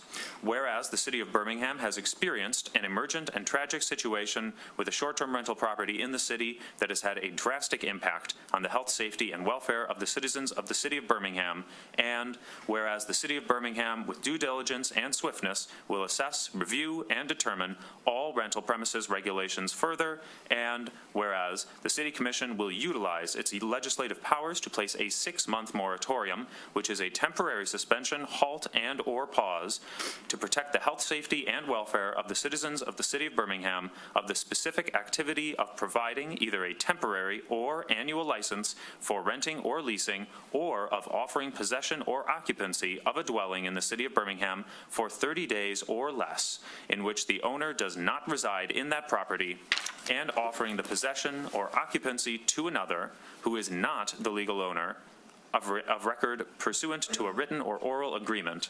And whereas the City Commission will direct the Birmingham City Planning Board to review the current general and zoning ordinances and determine if all rental premises should be regulated and controlled by the Birmingham zoning ordinance, including all necessary regulations to ensure the health, safety, and welfare of Birmingham residents. And whereas the Planning Board should review how best to protect the character and peace of the city's neighborhoods by determining if the city should, at a minimum, regulate and establish a minimum rental occupancy of 30 days, evaluate the impact of rental housing density, provide key contacts online for community complaints and enforcement actions, enforce behavior and nuisance rules with the hosts being held responsible for noise, parking, and property maintenance, establish inspection and enforcement protocols that carry penalties with fees for each complaint and consequences that can lead to revoking licenses as part of the zoning ordinances.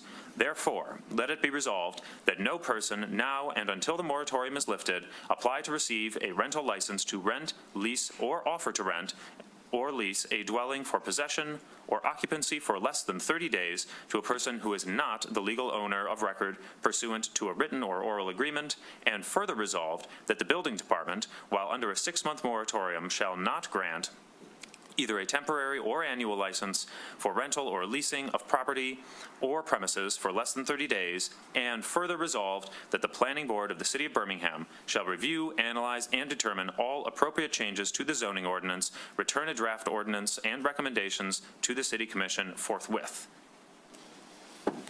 Thank you. So you've seconded it? Okay, so we now have the motion and second. Is it the pleasure of the commission to hear from the public at this point? Yes. Okay, if you have a comment, please. How many people intend to comment? Okay, try to keep it to 2 minutes. If you go to 3, that's fine, but we'll cut you off at 3. And we'll have the timer up there. I'm David Nguyen. I sent all of you an email earlier today. Your city of residence, please. I have a city of Birmingham. I'm 1457 East Lincoln Street. Thank you. And my car got shot up that night, 8 bullet holes. It was actually 6:15 in the morning on Saturday. Luckily, no one was out on the street, which normally people are, okay? The house in question of the incident is 200 yards from a school.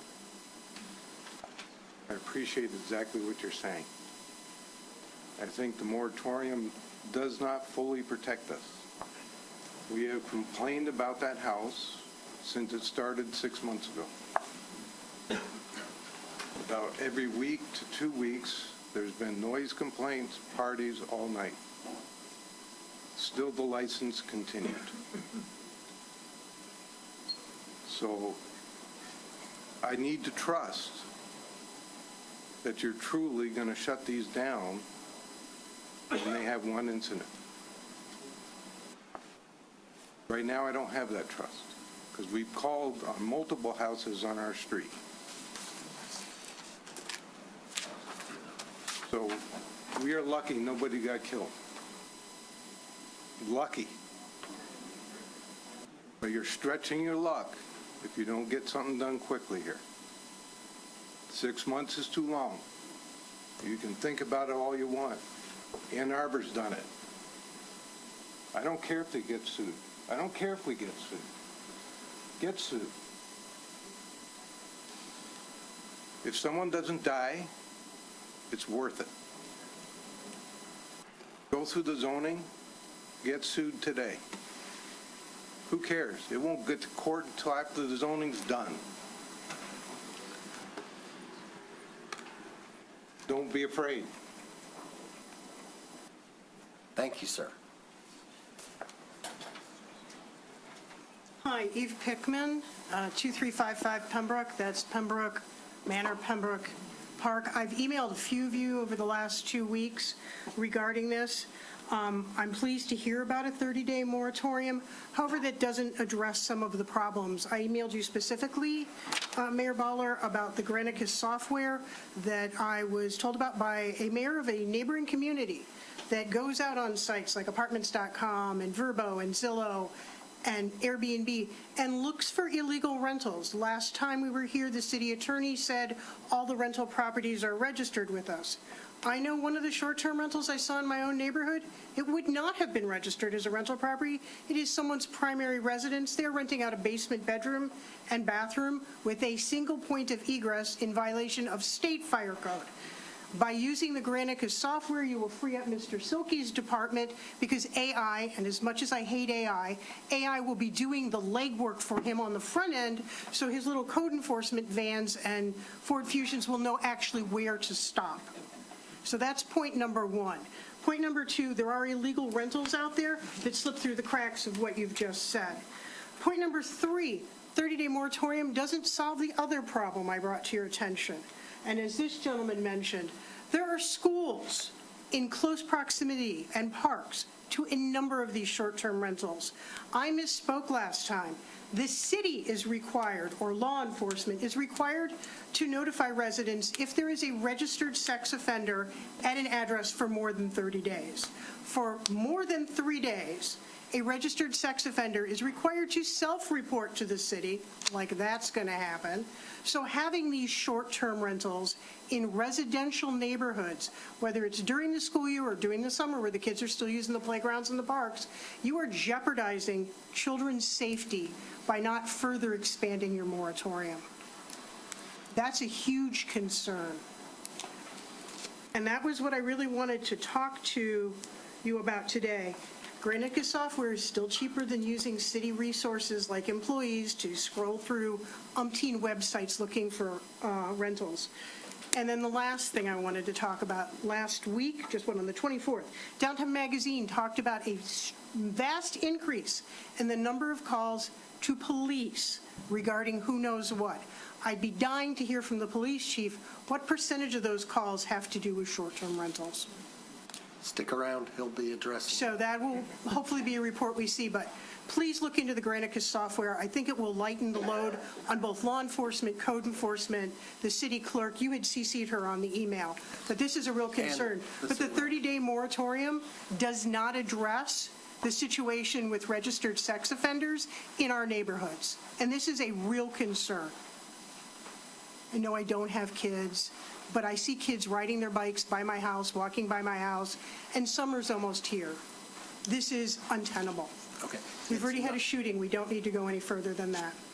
It's not a 30-day moratorium, it's a 180-day. 180-day moratorium to end up with a 30-day, because the difference between under 30, you're a guest, over 30, you're a tenant. Trust me, I know more about short-term rentals than anyone who's never stayed in one needs to know. And I know that Airbnb customer service for both guests and property owners leaves a lot to be desired, and that's very ameliorative language there, okay? Okay, so I want to make sure I'm clear with you and everybody else who comes up.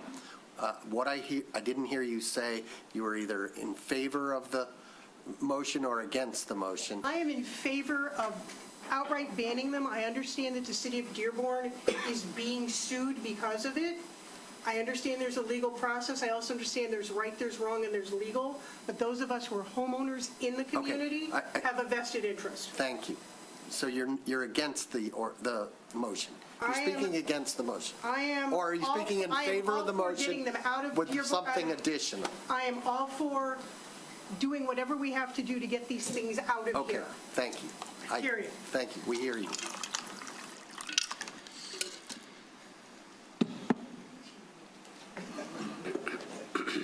Good evening. Hi. I'm Colonel Retired Chris Cardine. I co-own 1475 East Lincoln, right next to Dave's house. I have a handicapped son that lives there. He owns the house. For 2.5 years, I ran all the counterterrorism operations in Central Europe as part of my Army duties. This gentleman is absolutely correct. You have a problem that is real. And if my experience can't tell you that, nobody's can. You had an incident with machine guns. I used to sleep very little for 2.5 years, being responsible for 248 military installations, knowing what could happen if one of those things went wrong. And it did in this city. There is a zoning law that says these are single-family houses, if I'm not correct. Excuse me, sir. Excuse me, could you take your conversation outside, please? Thank you. I want to focus on you and you alone. Sorry. Isn't there a zoning law that says these are single-family houses, Zone 1? I asked it. It is residential zoning. I live in Palmer Woods in Detroit, a much safer area right now than Birmingham. We had the same problem. We just imposed the zoning law, and we don't have any short-term rentals in our neighborhood. I don't understand what the problem is with the zoning law that says you can't enforce it. Worked in Detroit, no places. And I'm not a lawyer, you know? I sit on the other side of the guns. But the fact is, if you have a zoning law that says it has to be an owner-occupied house or a long-term rental, you should be able to correct it right away. And I don't believe that waiting another 6 months is a smart thing to do, because I've seen these patterns before. And I see them in the Detroit area. I still do counterterrorism operations. You're dealing with a problem that is bigger than Birmingham, and if you don't solve it internally and with all the other communities in this area, you're going to see it get a lot worse. Thank you. Thank you.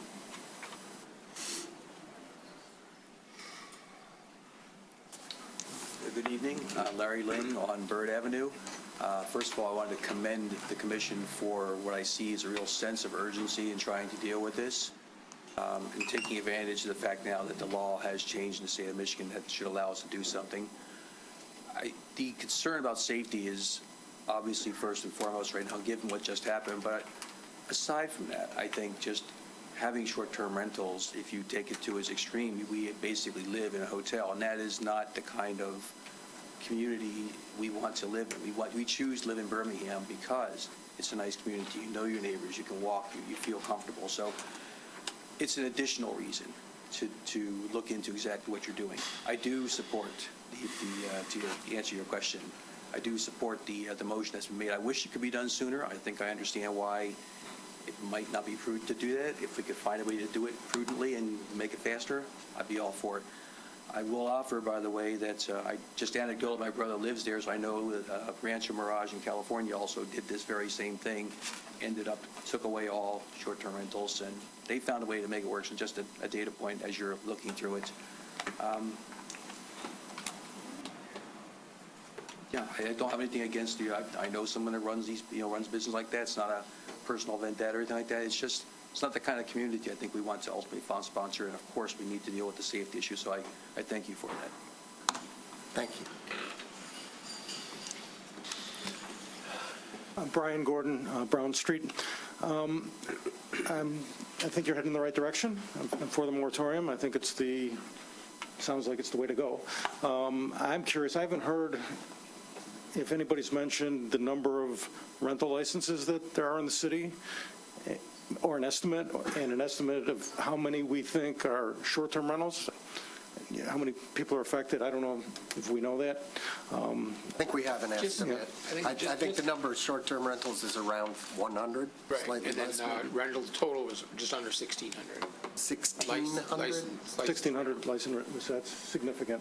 I guess my question would be if the enforcing departments, police, code enforcement, are going to be more in tune, more aggressive, whatever the word is.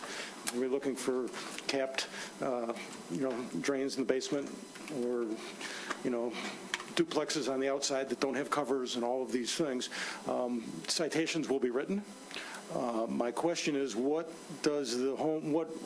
recourse does the homeowner have to correct the violation and then reinstate the license, or is one strike you're out? Do they end up taking them to court? Is it district court? Is it circuit court? I mean, I'm curious about the process. It would, if their license is revoked, then it goes before the Housing Board of Appeals. Then from there, it would go, I believe, to the court. So the Housing Board of Appeals is a city, is municipal. Yes. And then it would, They would have to appeal it. They would have to appeal the revocation. Well, I wouldn't, I'm just speculating here, but if that's your business and you're losing your business, you're probably going to take a shot at doing that. And I think there's a chance that there's going to be not just the code enforcement and the planning commission and getting busy, but the Housing Board of Appeals is going to be getting busy, and the legal department is going to be getting busy, because, you're talking about, I don't know, of the 100, you're probably going to be looking for violations on as many as you can. That's the point. And so I think you need to be prepared for that. So thank you. Thank you.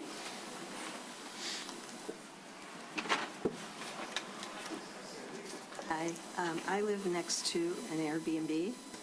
And name and address, please. My name is Donna Voorhees, and I live on Wakefield Street. And we've lived next to an Airbnb now for approximately 3 to 4 years. We've lived in Birmingham for over 20 years, and we love living here.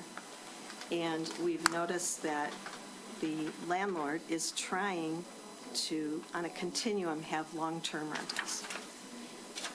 The character of the occupancy of those people is completely different from the influx, the constant transience, and the unknowns of the short-term rental people. They're not all bad. In fact, they're great people, most of them. But we have had nudity. We've had lewd behavior. We have people peeing on our fence, peeing on our flowers in our garden after they get drunk. Our house has been filled with smoke, and the firemen have had to come and move fire pits away from our property line. There's disrespect. So I'm hoping that I understand the moratorium correctly. And so forgive me if I didn't get all of it. I just have a question.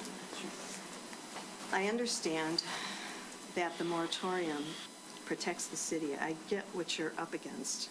It's litigious to just shut everybody down. The moratorium is going to serve to stop, it's going to cork any new business from creating a new short-term rental, correct? Correct. For the people who live next to the ones that are off that radar, why can't the commissioners put your heads together with a lawyer and protect us by creating a scale of grievances where we can use the code of fire, police, lewd behavior, all of it. Anything that is an infraction of the existing codes. Why can't you create something with immediacy during this interim process until an end point?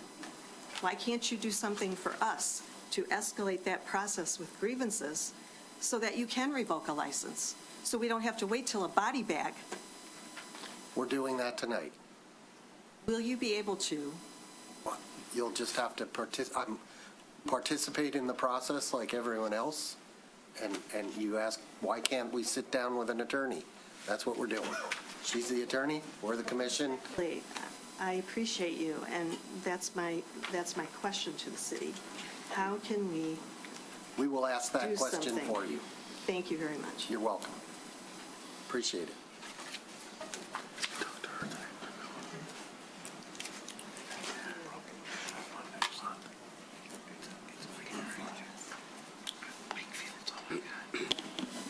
Hello, my name is Steve Sandy.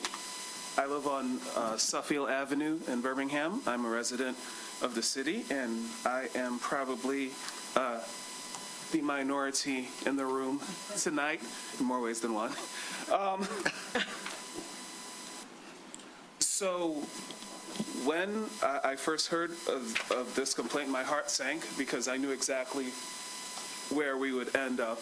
I've been a landlord in the city of Birmingham for over 7 years, and I've been a landlord like you up and down the Woodward corridor for about 20 years.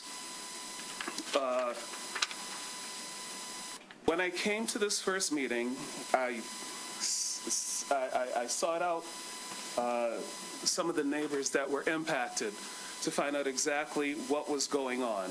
And I was horrified to hear that since this short-term rental, the one in question, opened up at the beginning of the year, all the things that have happened. I didn't think that that could happen in Birmingham, because in my experience, the guests that we have, they've been great. Very educated, very articulate, world travelers, and people who actually add to the character of Birmingham. I was talking to actually one of the neighbors, and she said, we have had some good guests. Even, one of the girls that I went to school with, she came back on holiday. Where is someone, when they leave Birmingham and they want to come back with their family, where are they supposed to stay? In the Daxton? Right? In the Townsend? Our hotels are not affordable for families. They are not. So I was asked, how come Airbnb isn't involved? How come Airbnb doesn't seem to care? So I reached out to Airbnb, and I sought an audience with the mayor, city manager, and I believe one of the city attorneys on Tuesday, April 21st.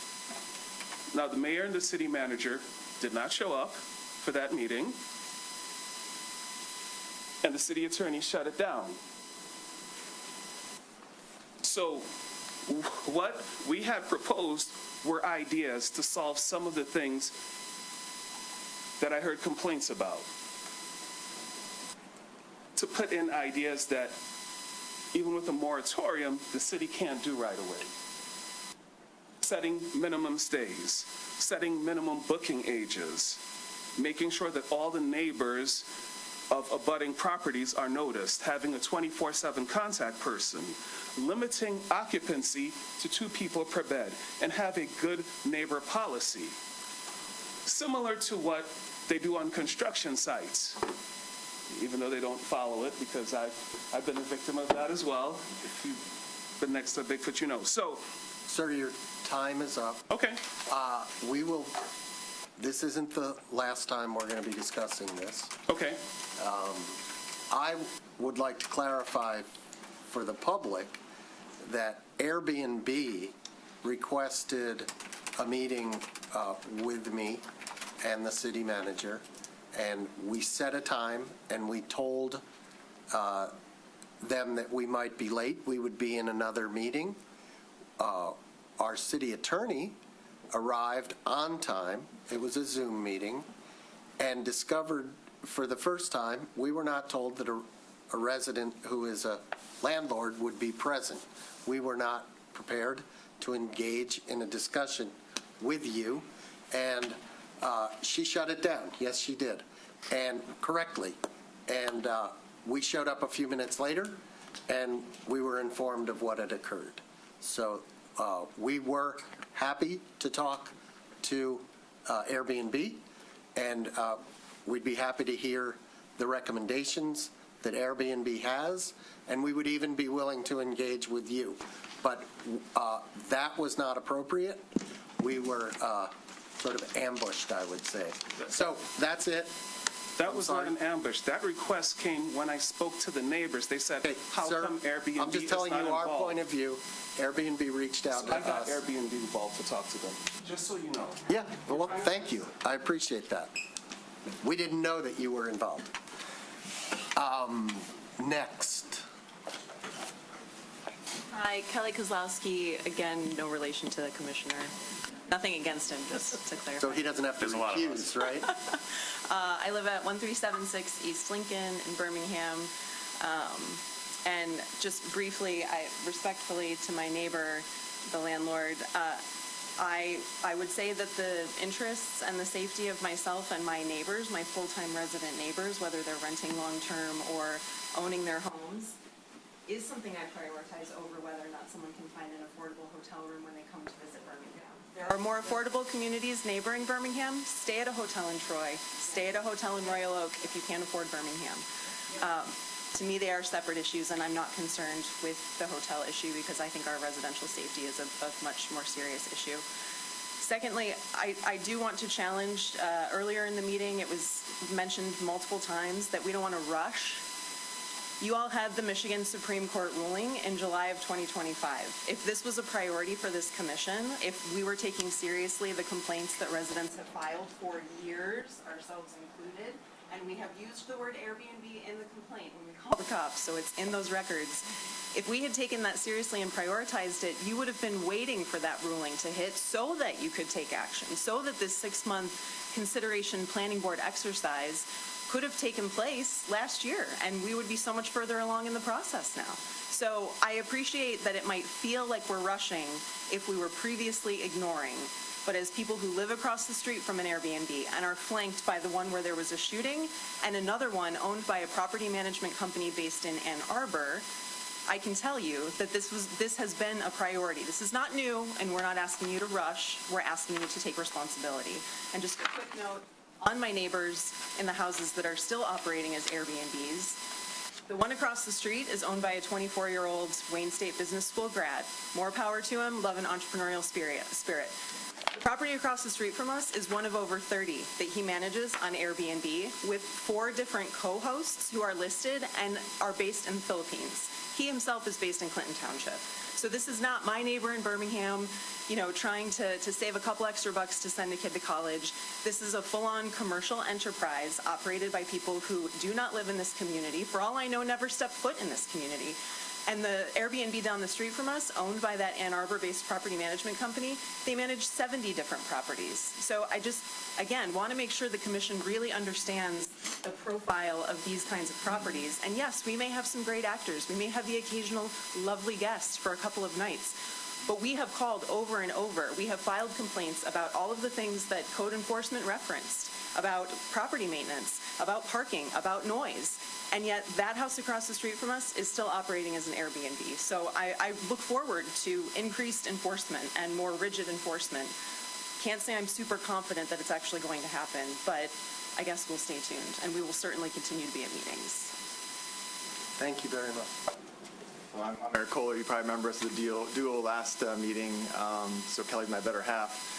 Well spoken, much better spoken than I am. But I would just add that, ask yourselves who you're prioritizing here. Are you prioritizing business in the residential area or your actual residence? I purchased this home in 2000. I've seen that area develop, as I mentioned last meeting. I didn't choose to have an Airbnb be opened up across the street. Nobody called and knocked on my door and asked me if this was okay. It's just something that we've been need to deal with now. We do make our calls. Again, last time I questioned you how you are alerted or if you get any sort of summary about these reports. It seems that that's not the case unless something dramatic happens. Sounds like you're doing that now. It's great. But again, like Kelly mentioned, I think 6 months is too long. You guys have had the time. This should be a priority. When I have a tight timeline at work, my boss tells me, can you do it faster? So I think you could do it faster. So please see what you can do to do it faster. And please think about who you're doing this for and who you want to represent your community and what you want to instill as sort of your values and what you're trying to accomplish here. Thank you.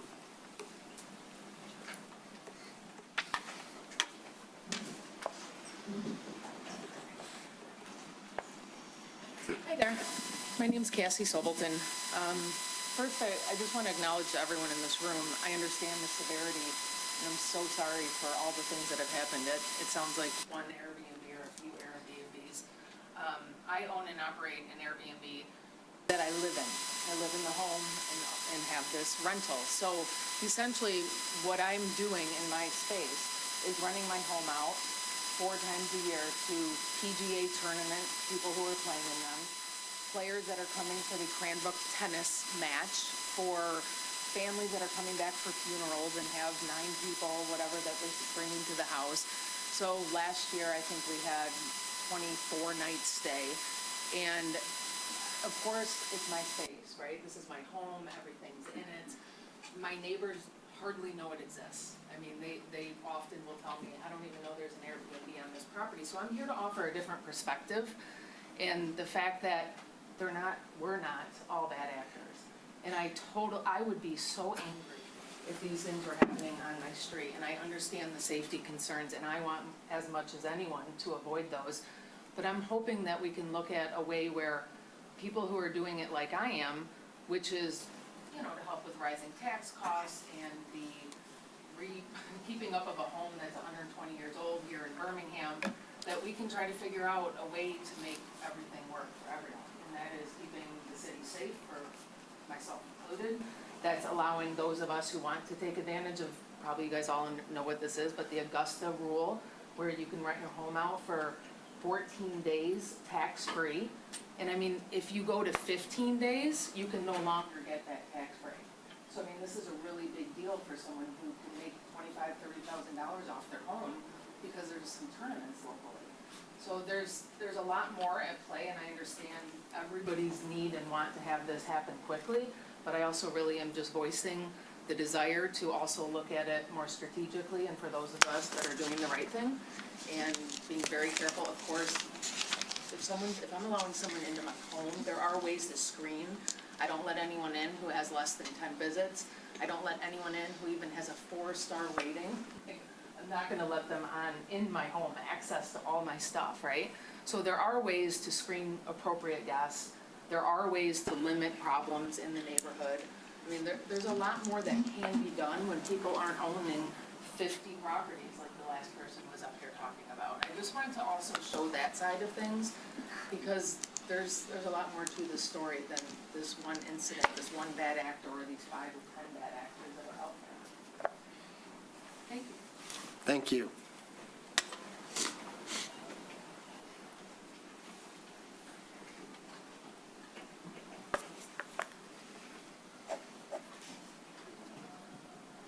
Good evening. I'm Paul Reagan. I live here in town, Birmingham. You can pass all the code you want, but it won't amount to much. You have to be able to enforce it. And we have a problem with code enforcement. We don't have enough inspectors. They're not properly trained. I'm not criticizing them. I'm talking about the lack of resources afforded to the function getting it done. If you just look at construction, new construction, and compliance with code, you know what I'm talking about. And now what we're doing is we're asking a group of people, our enforcement people, many of whom are probably not even full-time. They're I'm speaking without full knowledge, but a lot of our code enforcement people are, I believe, are part-time. We just haven't committed the resources to it. So, a lot of what we're talking about really isn't going to amount to much. And we're hearing about that right now. I'd also like to talk a little bit about context. Right now there is still in discussion House Bill 4722, which seeks to stop you from regulating short-term rentals in great measure. Well, if that is not bad enough, alternative dwelling units, which could be used as short-term rentals, that's being considered right now in our zoning.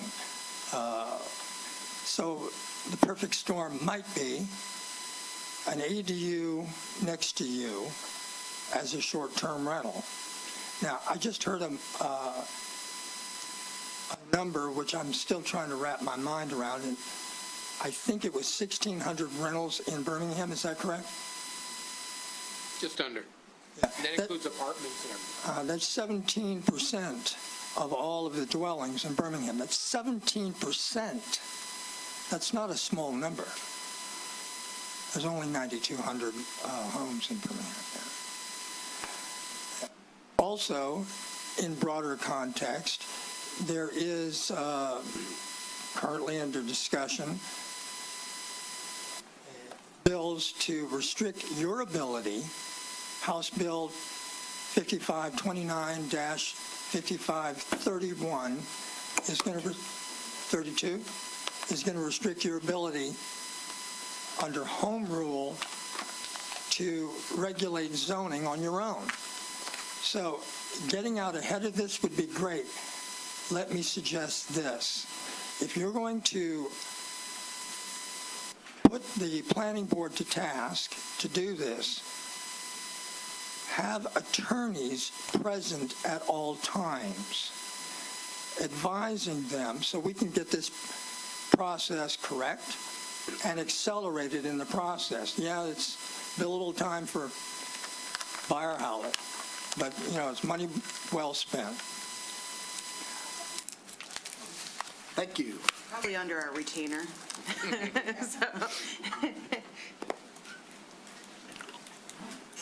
Anyone else? Hi, I'm Dana Woodburn, lifetime resident, 808 Ann Street. It looks like I'm not the odd man out here. I've been operating an Airbnb for over 12 years without a single bad experience. My current guest is from China. My previous guest was from Korea.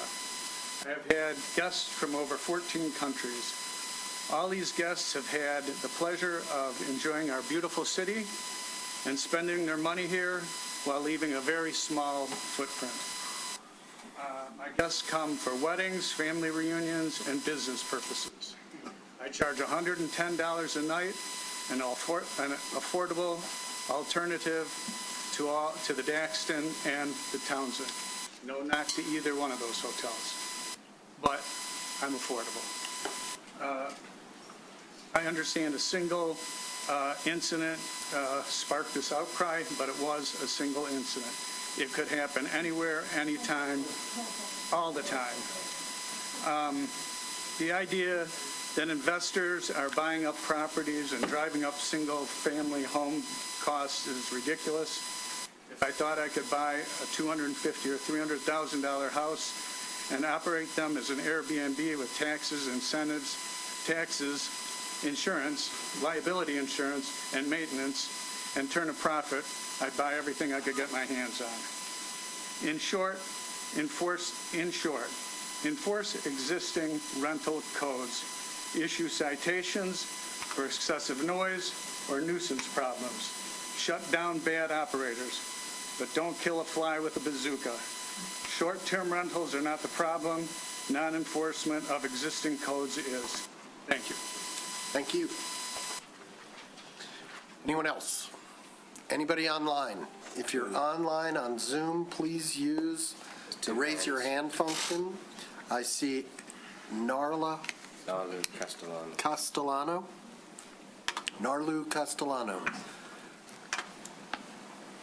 Well, hello, commissioners. Can you hear me right? Yes. Okay, members. I'm so glad that we are listening to us. I live at 1553 East Lincoln Street. On April 11, I woke up to gunshots across the street from my house. Not something I signed up for when I bought my house 10 years ago. I've been a resident for 10 years. I'm an active neighbor. I love my neighbors. The last thing I want is bullets running through my neighbors' houses. I have 3 points to make during my 2 minutes. One, I find the language of the resolution unacceptable, highly offensive. It took you guys longer to read the language of the resolution than time we're allowed to even talk about our experience. I think that it should be drafted in clear language, natural language, and that we can all read and understand what it means. My second point, 6 months is excessive time that you're asking for the community to allow you to do research. This research could be done in 6 hours. If you need support, I'm sure we can find attorney volunteers to donate their time to support the research. I don't think we have a legal research timing issue that we need to resolve. My third point is, as far as risk goes, I don't know that the risk of litigation should be prioritized over the risk of losing my life in my own house. I appreciate that, but I also think that I hope we're looking at all the causes of action that could be implicated, not only litigation from owners of short-term rentals, which I find the number quite staggering at this point, but also causes of action from the neighbors that live here. Their lives have been at stake, continue to be. My child is terrified of going in my front yard now because she woke up to gunshots 2 weeks ago, and my street was closed for 12 hours for investigations. We had to deal with news trucks in front of our house filming, police investigations, dogs sniffing around, people with guns everywhere. I don't feel that the commission shares our sense of urgency. This is not a sound issue. This is not a nuisance issue. The sound is the least of my concerns. We have been complaining about these particular properties consistently.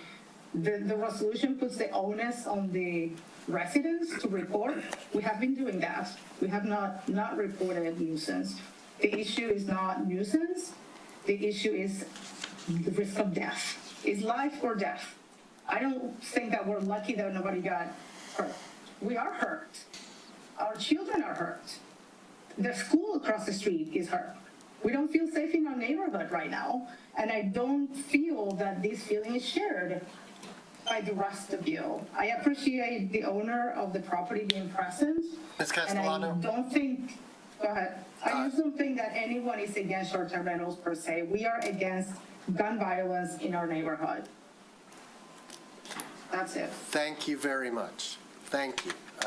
We appreciate your comments more than you know. Sean.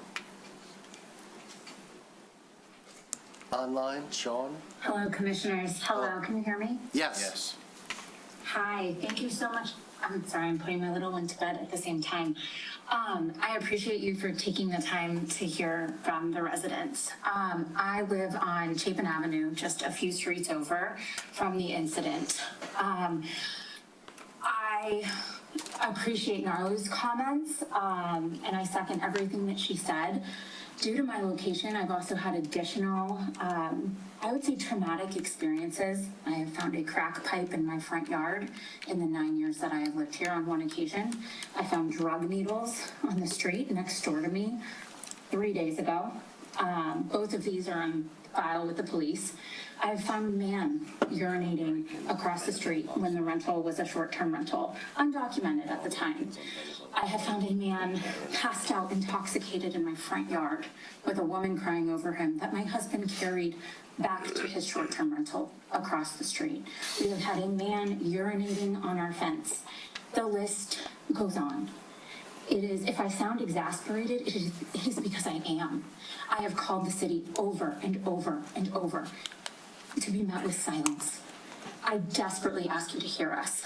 I respect the short-term rental owners and their desire to run a business.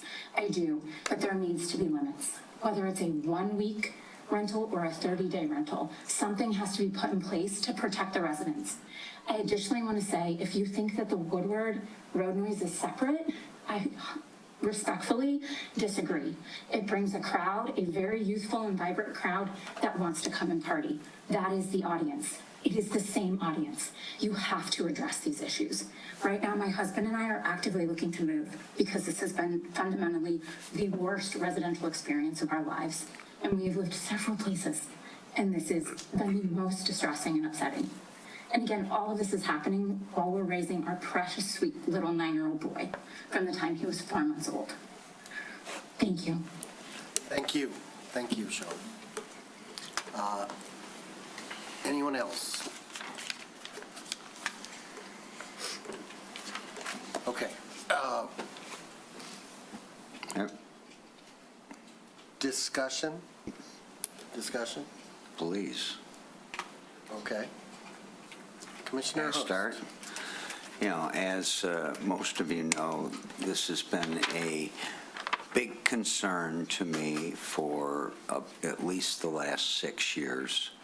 And every time I brought it up, which I'm sure is 5 or 6 times, it has been shot down either without a second or with the vote that we're not willing to discuss it. And I refer to the Mayor Pro Tem and the Mayor with the City Attorney, with the City Manager, each time something like this is said.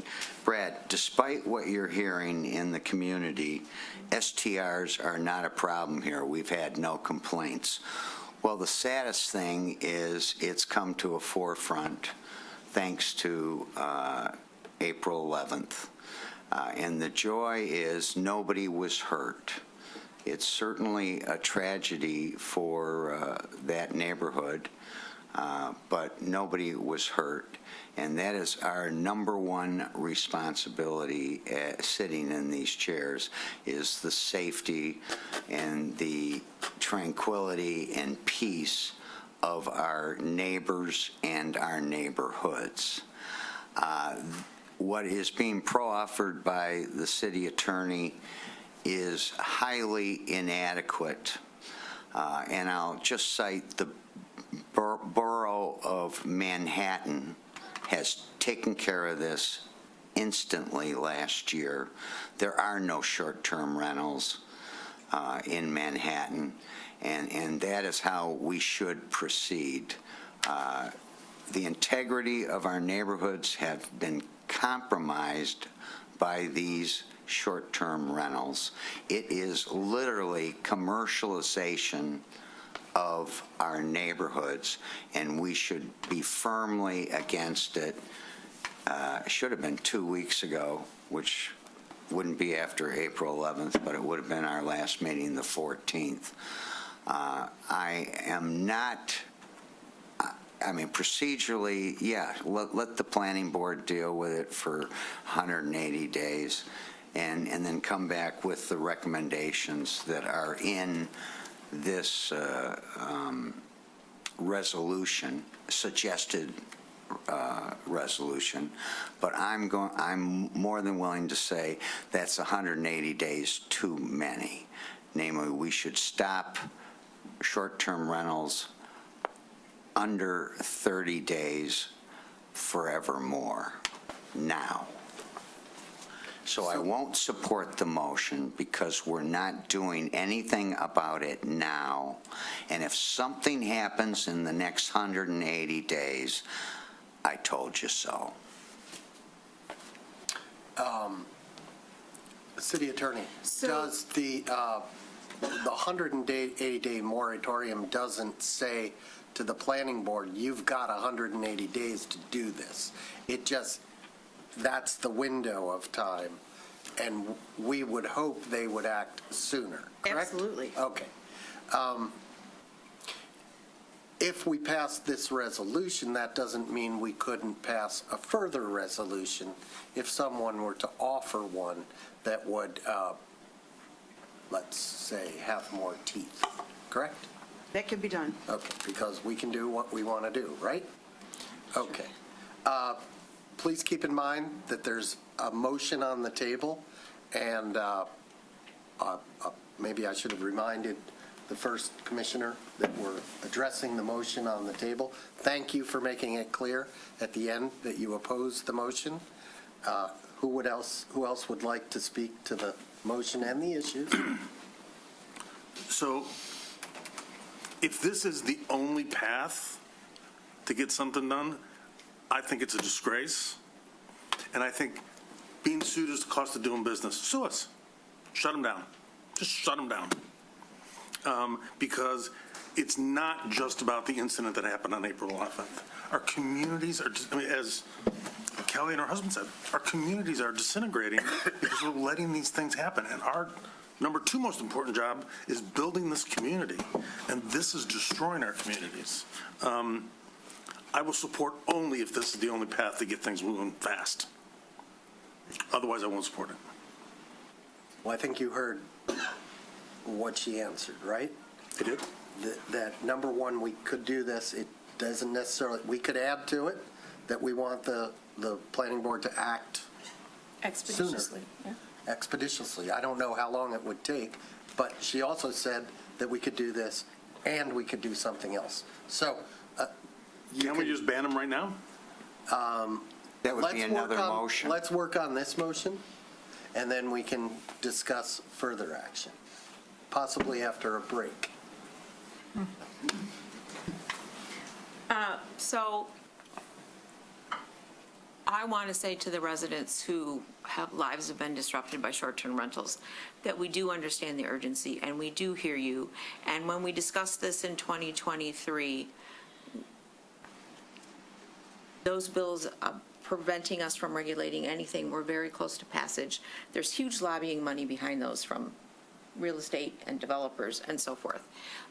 And we were working with our representatives to voice our displeasure that we did not want those laws passed that strip our ability to regulate short-term rentals. We were also assured that our existing rental ordinance did what we legally could do at that point.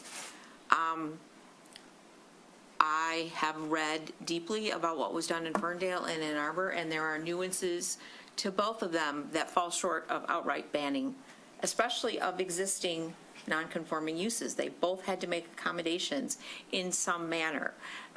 Some regulate by zoning, some regulate by density. Ann Arbor specifically calls out no ADUs. So there is a lot to discuss. But what I think I'm hearing most of is a breakdown in the enforcement activity because our orientation, I think, maybe was different previously, that when the police were called, they weren't going out, and I say from what we've heard, I could be wrong, they weren't going out with the idea of documenting how to pull somebody's license. They were going out to address a problem, to solve the problem, to calm down and mitigate the situation, stop making the noise, or sometimes they'd pull up and the thing that had been reported was no longer occurring. The party was over, the noise was turned off. They told them move the fire pit, shut down the fireworks. And so code enforcement was more for, was the home habitable up to our code and ordinances to get the license in the first place? And then the complaints went to the police department, who did their best to make sure that everything was safe and secure and resolved. So I think one thing that we could ask for that would perhaps give more comfort to people who are very frustrated about the number of complaints that they've made is that the commission gets reported every meeting about what reports were received by the police department, and that they internally flag them in such a way that we know whether they're tied to a rental property, so that the issue is visible to all of us and we can see patterns of violations. We did hear that there were 1,600 rental licenses in the city. We also heard roughly 100 of them are legal short-term rentals.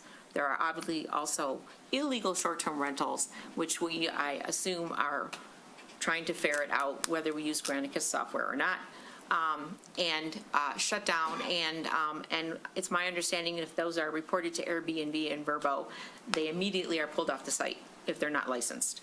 So I think that I understand the frustration with the resolution as it stands.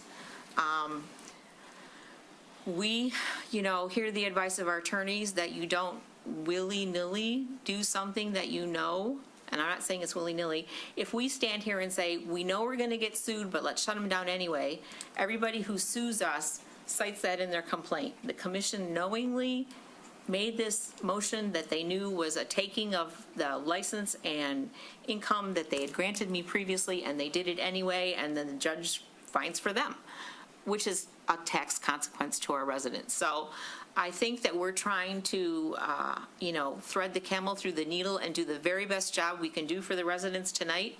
I absolutely agree that we need to be much more rigorous about taking those police reports, those complaints, those code enforcement complaints, and especially for the short-term rentals, looking at making sure that a violation is acted upon and the license is pulled. Even if they can go to the Housing Board of Appeals and argue for it, they should be shut down in the interim. And I don't believe it's going to take the planning board 6 months. I think they're hearing our urgency.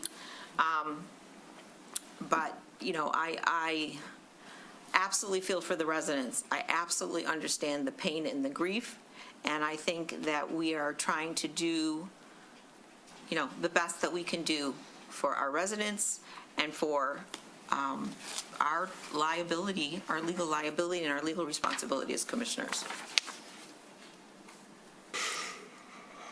Commissioner Eddy. So I'm rather torn on this, like I mentioned earlier, because there's a conscience aspect for me that if I don't shut things down and something happens, then how do I look in the mirror? Because I'm not sure how I look in the mirror. There's an Airbnb down this street from me. It would be the perfect party house. We've been lucky it hasn't been one.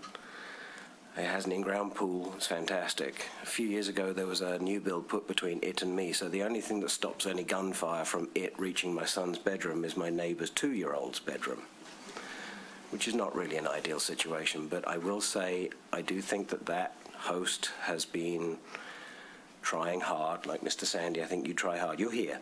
You're trying. So I think there are good actors, there are bad actors, there are ones that don't really appear to put so much effort in. This is why I'm torn, but the last sentence up there, citywide increased safety and security. It doesn't mention anything about supporting anybody's individual business. It's not in there. It's not in the codes and ordinances. It's not in our responsibilities. People's businesses, that's your business. You pay your taxes for living here, that's it. I also understand exactly where the kernel's coming from. By the time you see it, it's already there. What you see is the manifestation of what was growing. It's bigger than you think. I get it. More than you believe. So, I feel as though we need more teeth. And kind of like the other commissioner said, if this is the only option, then okay. But if there is a better mousetrap, I would prefer a better mousetrap, because personally I do think we need to stop right now and allow a clear head to think things through. Apologies to those of you that do make business off it, but realistically, 100 households for 9,800 households, the math doesn't math out, really. Sorry, it doesn't. It just doesn't make sense for safety and security of everybody. My wife's actually told me twice since she's moved in with me here in Birmingham that she felt unsafe in Birmingham. The second occasion was that morning. Anyone that's read the packet here, you'll see we've got a community survey coming. Don't know if any of you read one of the questions. Do you feel safe in Birmingham? Yes or no? If not, why not? It's in here. We worked on that survey. That's not a brand new question since 2 weeks ago. It's been there for a couple of months. I think we're probably going to get a different answer compared to the one we thought we were going to get when we started with it. So I want more teeth. I'll only support this if there's nothing better. But I want something better because it's not good enough. I'm sorry, with all due respect, but it's not strong enough to really get us as close to a zero opportunity for a known vector of threats. It is what it is. So I would first like to thank everyone for coming and sharing their stories. I mean, I found them shocking. Even knowing what happened on Lincoln, you know, I think I also have young children, and thinking about that happening on my street is just horrifying.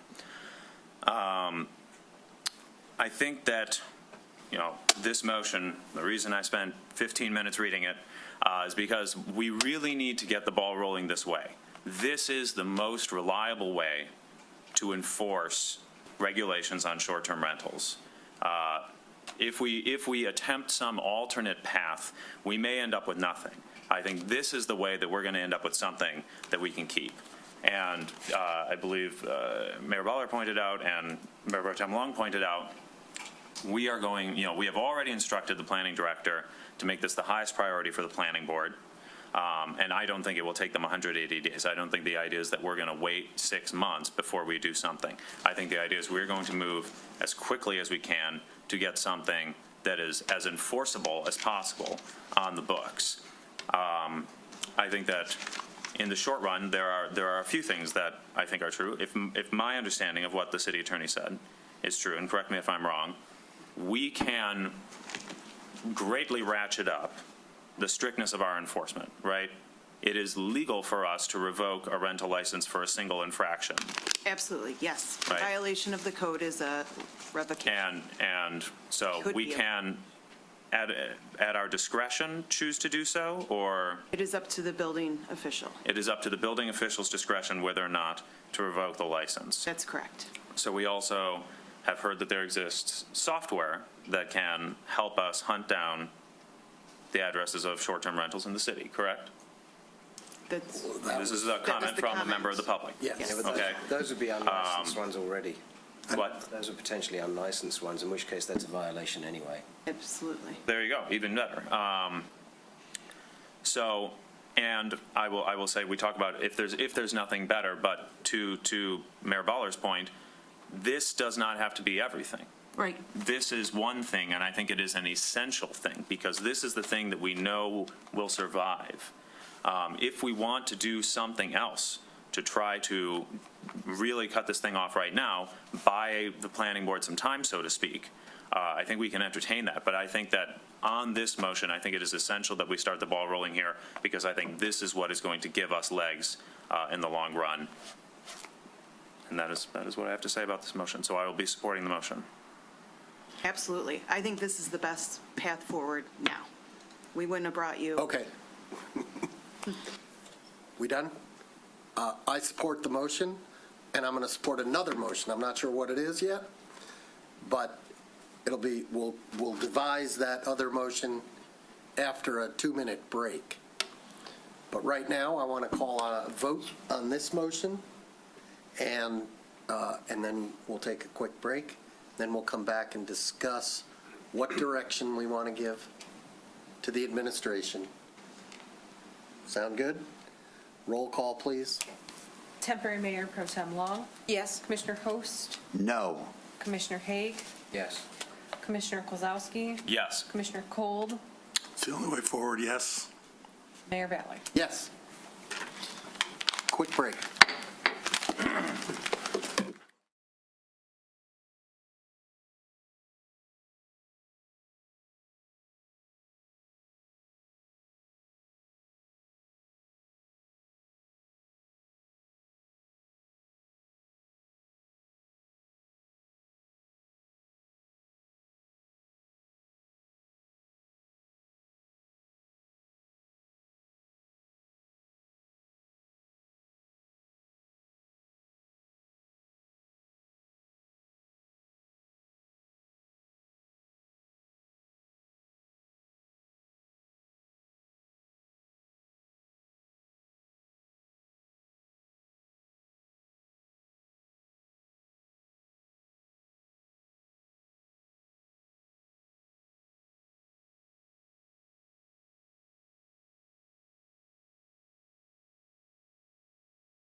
What?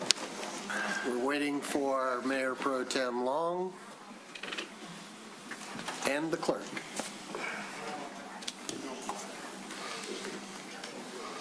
There's the clerk.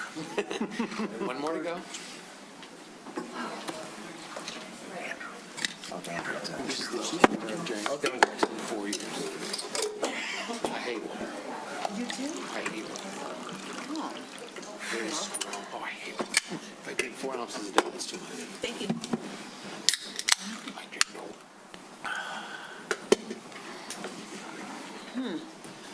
no. Okay, we're back in session. Commissioner Host. I'd like to make a motion, Mr. Mayor. Wonderful. And that is that we should eliminate all short-term rentals under 30 days immediately, with one exception, and that is if they're owner occupied.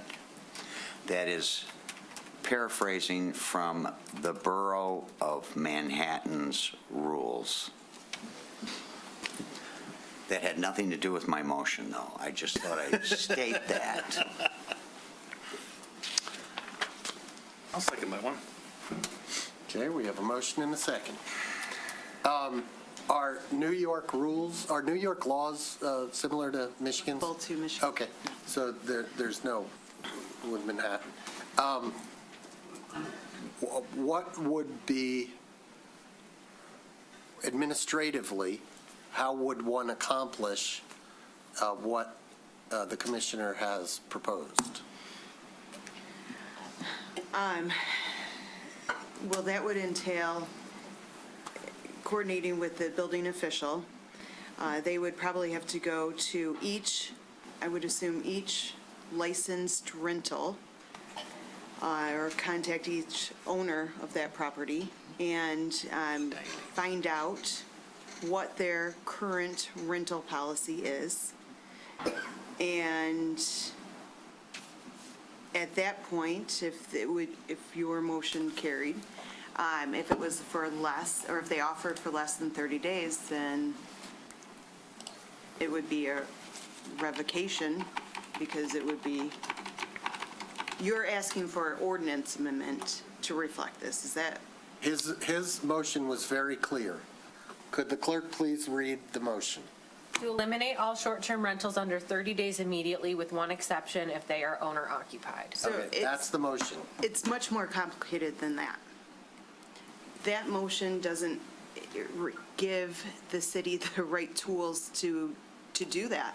We would have to have an ordinance in place that says exactly that. And that would be an ordinance amendment under the police power. I think it's chapter 22. Yeah, I can pull it up. But it would actually have to be an 74? ordinance. 74. Tracy, can I say? Excuse me, Commissioner Host, let's maintain order. So the way that his motion was phrased would not be effective under our code.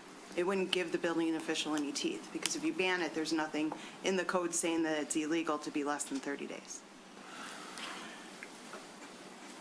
So if it were the sense of the commission that we wanted to take more immediate action, what would the city attorney recommend we do as an alternative to the motion that's on the table? As an alternative, I would suggest that you look at it from an administrative approach. And that would be perhaps a motion directing, and perhaps the resolution wasn't as direct, but a motion directing the police, fire, and code to maintain adequate records and fully document any encounters that they have with rental properties who are licensed. I would further ask them to document and enforce our current code against any rental properties who are not licensed. So that would mean issuing them violations as well. That's one suggestion. What about revocation of licenses? Well, that's already baked into the code. So if there is a violation, then that would be revoked. Grounds for. So you're suggesting that as a possible alternative, we direct the city to crack down enforcement on these and revoke as many licenses as possible? I would say enforcement as well as documentation. Right. Because that is what is going to carry the entire process through. It's the documentation. So people making complaints, it means nothing if it's not written down and documented effectively. So that's what you should do. And if I could say, and what's, I think, been missing so far is you heard say they weren't really, Commander Gui said they weren't really noting whether it was a rental property or not when they were going out on nuisance and noise calls. And so every the motion should also say every nuisance and noise call should be checked against the database of rental licenses, and they should ascertain, if they can, whether the person inhabiting the premises is an owner or otherwise for the unlicensed ones. And I don't want to step on the chief's toes. Right. I'm sure he's still around, but I don't know the best way to phrase it where we're actually giving him a tool that he can use versus creating something that doesn't even exist in the police department. So, but yes, I think the proper documentation of the reports is what's important. Okay. Yeah, I think, I think it goes without saying that I think, given the nature of our conversation tonight, I think both the code enforcement department, building department, and the police department are well aware of the concerns of both the community and the commission, and I think that both those organizations will take heed of that and act appropriately in terms of how they document things, record keeping, and those things moving forward that maybe wasn't as good as it was in the past. But is there? I was going to suggest that we direct you to come back at the next meeting with something more substantial and immediate. I could see us debating this motion for another 10 minutes or more. I don't want to take away the public's ability to comment. We could be here all night. So, but, I'm not the only guy. I'm not in control of this entirely. However, I do think that the motion is just a little too, it's difficult. I mean, if we pass it, we're making life very difficult for the administration. We're sort of giving them one of those strong mandates that we've seen come from in other that we've heard is circumstances that are difficult to achieve. Mr. Mayor. Hague, you had a comment. Yeah, a couple of things. So Mayor Pro Tem actually brought up some of the points that I was going to bring up about this. I'm glad you got there first. I also had a concern about the enforceability because there is a cost to city services for checking everything for 30 days. So if we were going to go down that pathway, you're right, we could be here for a lot longer going into the details of who funds it and how does it get funded. So my personal preference, I've already said, I don't think we've got enough teeth in what we've got, but if it was the only option we had on the table, then I was going for it, but I wanted more. I would, if the motion and the seconder would withdraw and go for a motion more along the lines of what you proposed, that by the next meeting, we have a substantially more aggressive approach that has been legally checked, I would be comfortable going down that pathway. But the next meeting is the last possible opportunity. I don't want to wait till the meeting after that. It's 2 weeks from now. No, it's actually 1 week from now. Oh, 1 week. Okay, then we have 1 week. Even better. That's expeditious. Sorry, I wasn't looking at the calendar. Thank you. And if I may say, that would give you a chance, you and Mary and the chief and Chief Guri, a chance to huddle on language that incorporates some of the things Mayor Baller just asked about documentation and record retention and enforcement, and any other teeth that we can add. And ways of asking. Commissioner Host. I was willing, based on the problems that the staff has shown us, to amend my resolution to state the following. Create an ordinance eliminating all STRs under 30 days immediately unless they are owner occupied.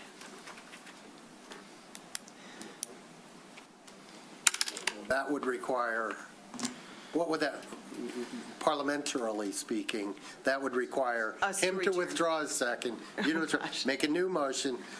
Could you define legally what the term immediately means?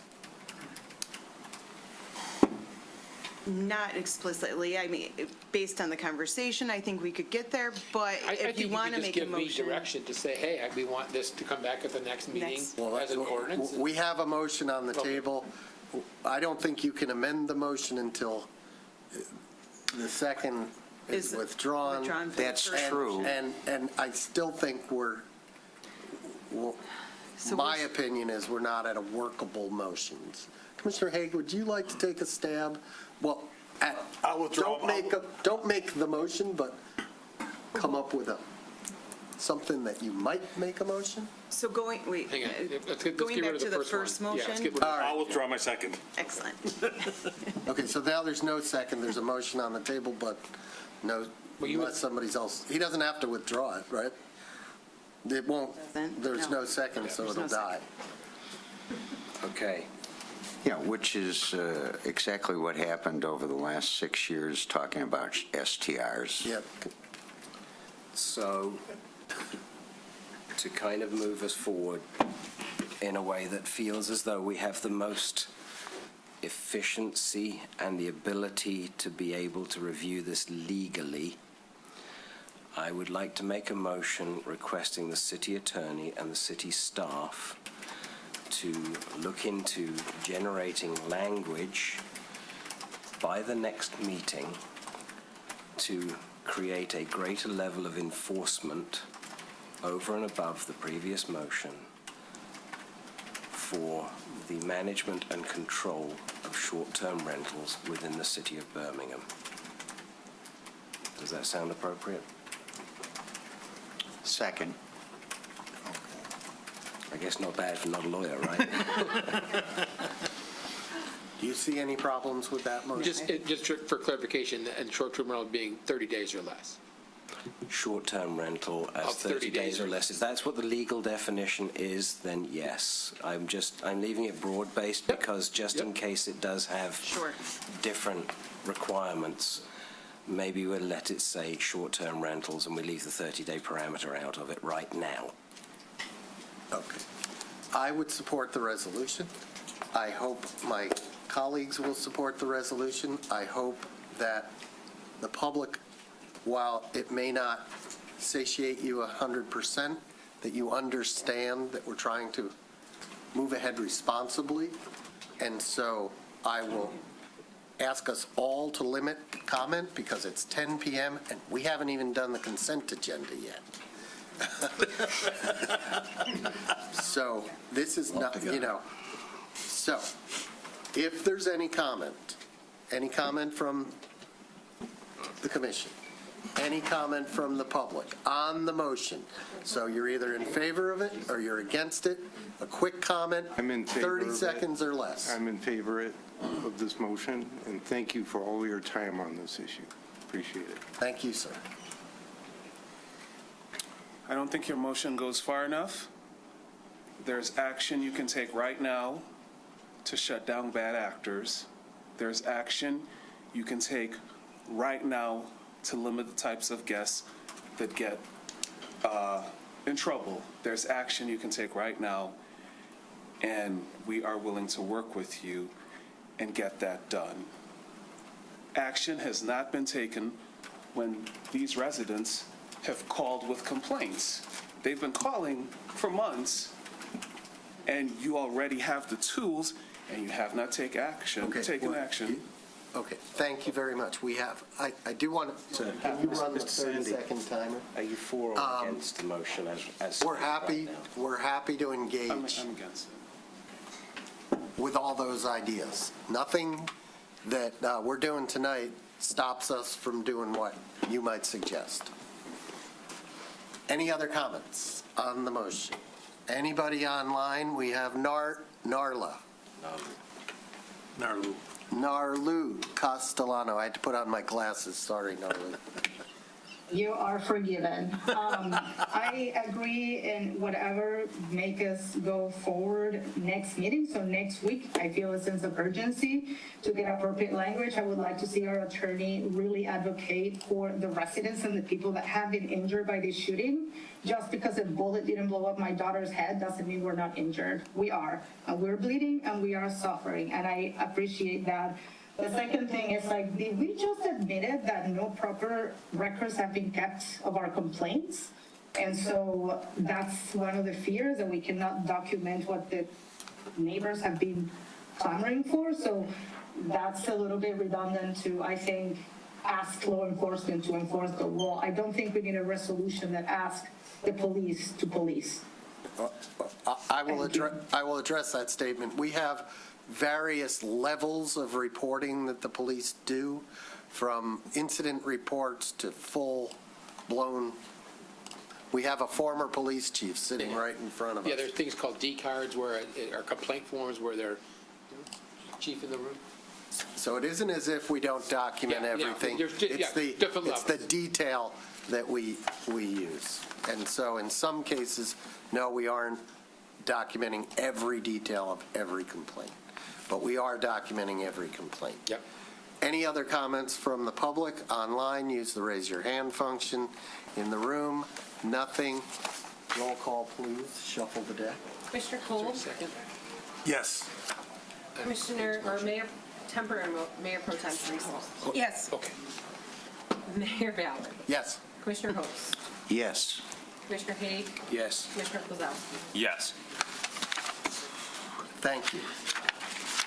Thank you very much. We move on to the consent agenda. All items listed on the consent agenda are considered to be routine and will be enacted by one motion and approved by a roll call vote. There will be no separate discussion of the items unless a commissioner or citizen so requests, in which case we will remove it and consider it subsequently. Anybody on the commission have an item? No. Anybody in the public, in the room, online? If you're online and you want an item removed from the consent agenda, use your raise your hand function. Seeing none, roll call vote, or a motion, please, and a second. I move the consent agenda as presented, including items A through G. Second. Commissioner Host? Yes. Mayor Ballard? Yes. Commissioner Cole? Yes. Temporary Mayor Pro Tem Teresa Long? Yes. Commissioner Haig? Yes. Commissioner Kozowski? Yes. Next up is the city manager's report, which I hasten to add, it can be reviewed online. And so most of that, is there anything in that report that you feel necessary to amplify or expand upon? No, I think given an hour that is everything pretty clear in here. I would just note that the first day of the farmers market is this Sunday, and there's an interesting take from the police department on electric bikes that the public should be aware of. That is an important point. Could you, that was in the manager's report? It is. Okay. I was going to ask if anyone has anything in the manager's report that they want amplified or expanded upon, and I would like that amplified. Okay. It was exactly that one. Okay. And say there was... 2 for 2 already, see? Yeah, there was... I believe there was a community meeting about it very recently, but unfortunately I saw it the same day I think it happened. And I know there are kids in my neighborhood, they actually asked my son if his dad could make their e-bikes not illegal. So kids are being told, it hasn't stopped them. Why don't you let him please, tell the public what this is all about? I would actually like to see this happen again with that forum that was held. Yeah, sure. Because the message has started. I would love to see more publicity for it happening next time. Okay. Well, basically what occurred, the police department became aware of a social media post attempting to gather individuals riding electric motorcycles at Booth Park on Saturday, April 18th, 2026. In response, the police department went there with their own bikes and had conversations with those who were in attendance, but the weather was really cold and rainy and nasty, and so there wasn't a whole lot of people there. But the interesting thing is the police department has observed a significant increase in the number of electric motorcycles being operated within the city. Most of these devices are not only illegal to operate within the city, they also pose a significant safety risk to riders, other motorists, and pedestrians. Electric motorcycles with no pedals are considered motorcycles under state law and as such are prohibited on sidewalks and must be licensed through the Secretary of State. In order to obtain a license for a motorcycle and for it to be street legal, it must meet all of the safety requirements. An operator of a street legal motorcycle must have a driver's license with a cycle endorsement. Criminal charges. The police department has observed that the majority of users of these devices are underage minors. While there are certain legal ramifications for those operating these devices illegally, there are also ramifications for those purchasing them and allowing their unlicensed children to operate them. Under Michigan law section 257.904, it is a misdemeanor to allow an unlicensed person to operate a motor vehicle. The Birmingham Police Department asks for your cooperation in helping us to ensure that everyone's safety by not permitting the use of these devices within the city. Officers will be providing strict enforcement. Just if you want to add anything to that? I was going to say, to give context about my son, he's 11. It's 11-year-olds and 10-year-olds who are asking him if we can not do this. So just context straight from the schools. So that's one thing we did do. The item that's in the packet, we sent to our SRO to hand out at the schools. We asked the schools to include it as a mailer to parents of the district. The event that was mentioned on Saturday, it was posted last minute. There was a reason for that. So we became aware of a group that was trying to organize a e-bike meetup at the park on Saturday. Once we heard of that, we decided to have a little informational campaign at the park on Saturday, and we didn't want to post it too early to make them aware of that. So it was posted late. Opportunity knocked. Absolutely, absolutely. So that's why we did that, and that's why I was out there and some other officers on Saturday. Fortunately or unfortunately enough, the weather was pretty poor and there wasn't a lot of people out, but we did make contact with a couple kids that were operating legally on e-bikes. Certainly they were young, 14 years old, on e-bikes operating in the street, which is legal. They were aware of the law, they were wearing helmets, and they were very cooperative. But other than that, we didn't run into anybody else, I think mainly because of the weather. So. One in my neighborhood. Oh, yeah. They're even on gas dirt bikes in my neighborhood. So. We good? Yep. Anything else that you would like highlighted from the manager's report? Okay, excellent. Let's move on to unfinished business, which is the draft community survey. Good evening. I bring to you tonight for the third time a draft of the community survey. Since we last met at the end of March, I believe it was March 23rd, at that meeting, the City Commission did a question-by-question review of the survey. Then our survey work group went back in April to meet with our consultant, Will St. Amour from Cobalt Community Consulting, to make sure that the Commission's request and feedback from the March 23rd Commission meeting were incorporated into the new draft.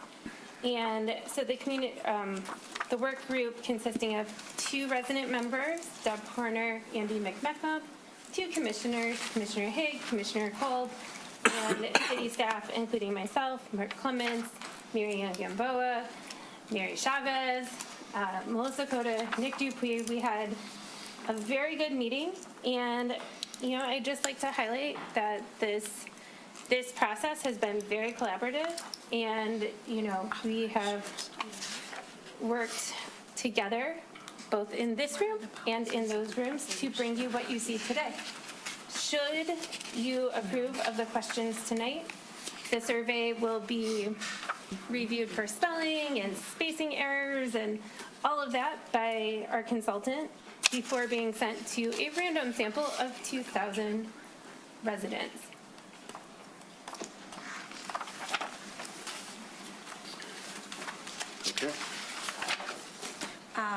I would like to say that it's much improved.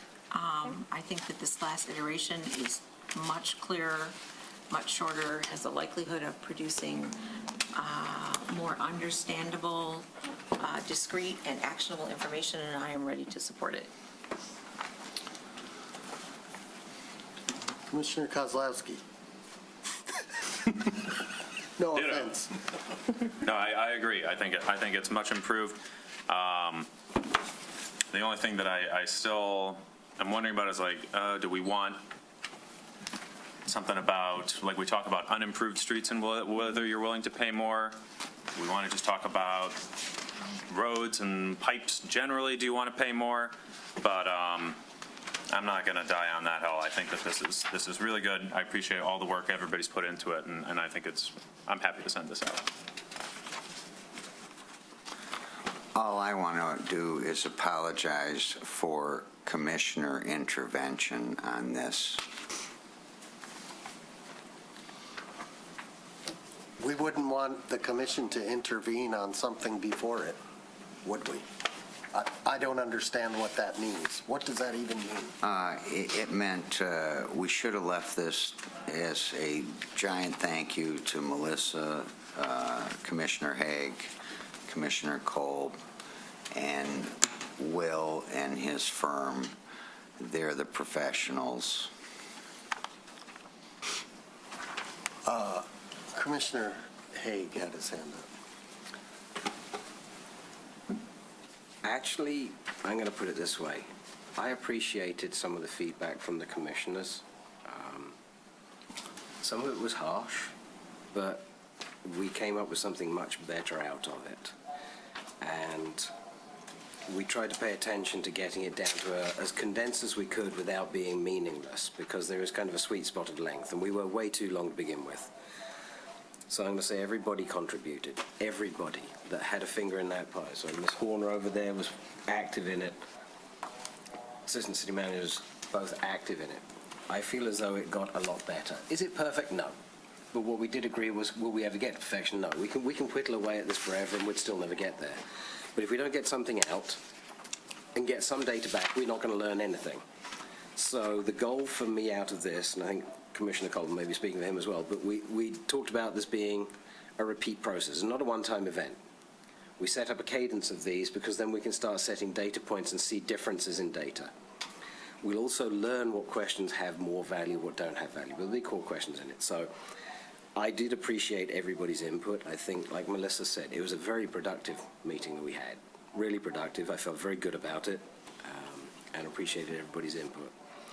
I'm happy to proceed with it if anybody else wants to, or anyone's got any comments. Would you like to speak that into the microphone? Yeah, I'm fully supportive of it too. It was a great process. And thank you. Okay, well, I hear you guys appreciating the commission input on the matter. Temporary Mayor Pro Tem Long. I would like to make a motion adopting a resolution of approving the draft community survey questions and authorizing the distribution of the survey to the public. Second. Comment on the motion. Comment from the public on the motion. Comment from the public online on Zoom on the motion. I think since there's money involved, isn't there? Money was already paid, though, wasn't it? Yes. All right, all those in favor? Aye. Thanks. Opposed? Passes unanimously, which is to say 6-0. We move on to A public hearing.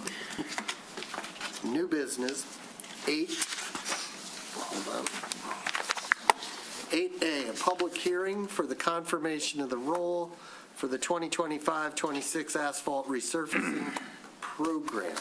It is, Staircase. yeah, that too. It is 10:14 p.m. on 4/27/26.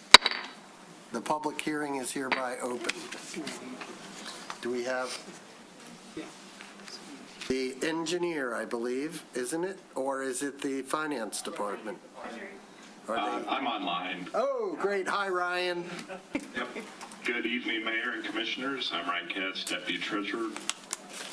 Tonight, we recommend the adoption of the resolution confirming Special Assessment District Roll Number 919, 2025 and 2026 Asphalt Resurfacing Program Staircase Project, defraying the cost over a 5-year period at an interest rate of 7.75%. The hearing of necessity was approved on April 13th, and notices were sent out as shown in the report. Thank you. Thank you. Is there anyone from the public in the room who would like to comment at this public hearing? Seeing none, is there anyone online? Use the raise your hand function if you are online to comment on this matter. I see none, so I'm going to close the public hearing at 10:16 p.m.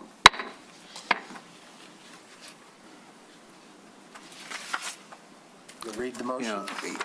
Yeah, and I want to recite what Mary Kosarik said at our last meeting when, we had this before us. There should be no reason that I read the motion unless everybody wants to go to sleep.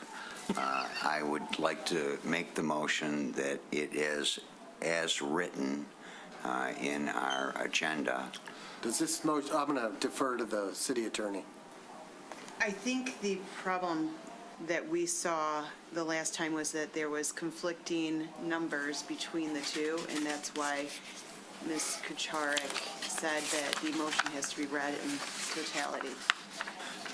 No, the question is, No, does we this did need not to be- have to read this one in totality, Tracy. Staircase. Yeah, I mean, we keep talking about it. I'm happy to read it if you're going to Excuse me, insist. But nothing changed. I think we're asking, the mayor is asking for an opinion. I want it to be clear what we're asking. Does this need to be read in its entirety, or there's only one Sidwell? Because there is only the Or one. does it need, or can we move the suggested resolution? We can move the suggested resolution on this one because it's only one. Okay. Could Yeah, somebody and move the That's suggested exactly what resolution? Mary said the last time. Thank you.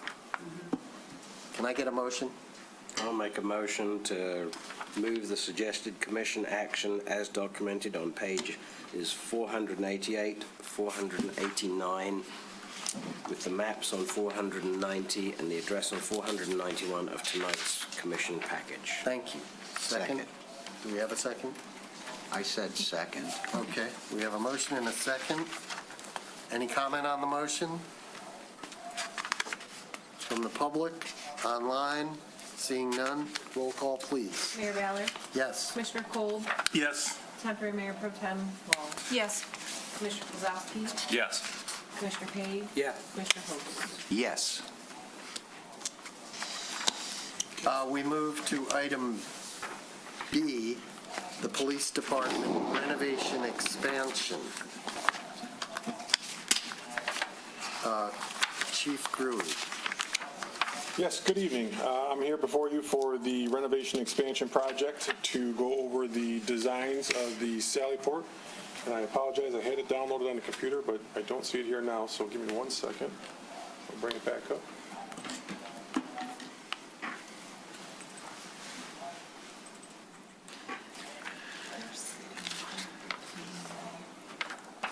So the point of this meeting is to review the designs of the Sallyport because that's being added to the historical building here in City Hall.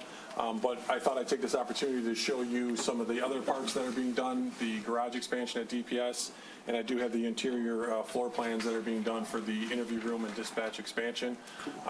First, this is the garage expansion.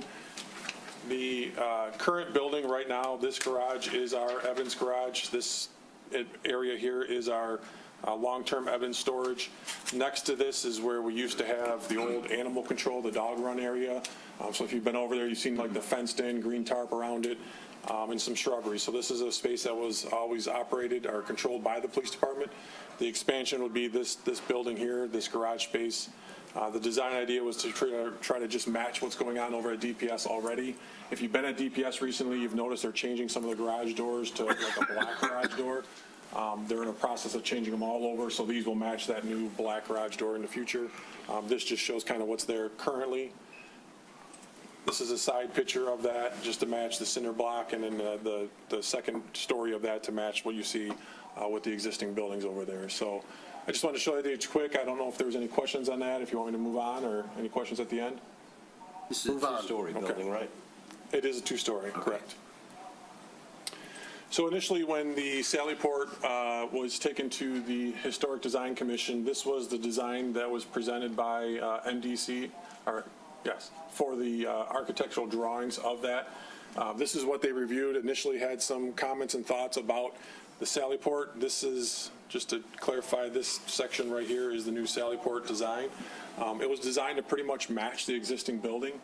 There was conversations at that meeting about some people liked that it matched, other people thought maybe it shouldn't match based on the Secretary of the Interior standards for the rehabilitation. The direction of the committee at that point was that the architect would work with the planning department to adjust these designs to meet those standards that are listed in the report. Those meetings resulted in this ultimate design, which removed some of the stripe that you saw across the top that kind of aligned with the existing stripe in the building. It also removed the blocks that you can see around the windows where the old building or the existing building has these accents that kind of stick out around the windows. They removed that to make it smooth stone around there.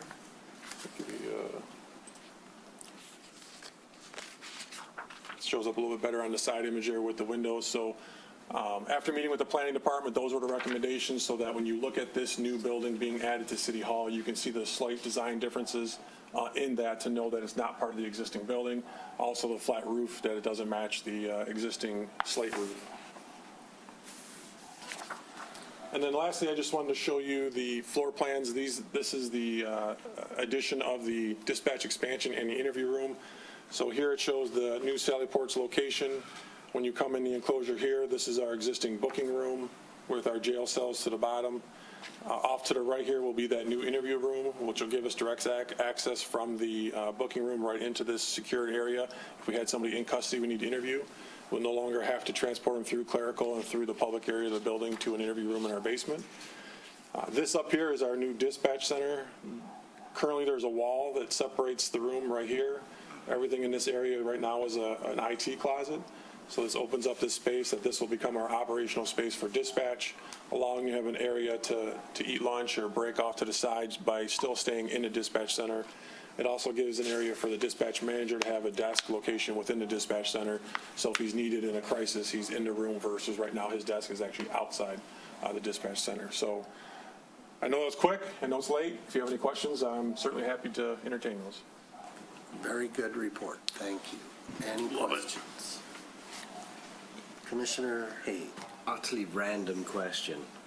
Is there any value to having that flat roof turned into like an open space that's usable by the staff?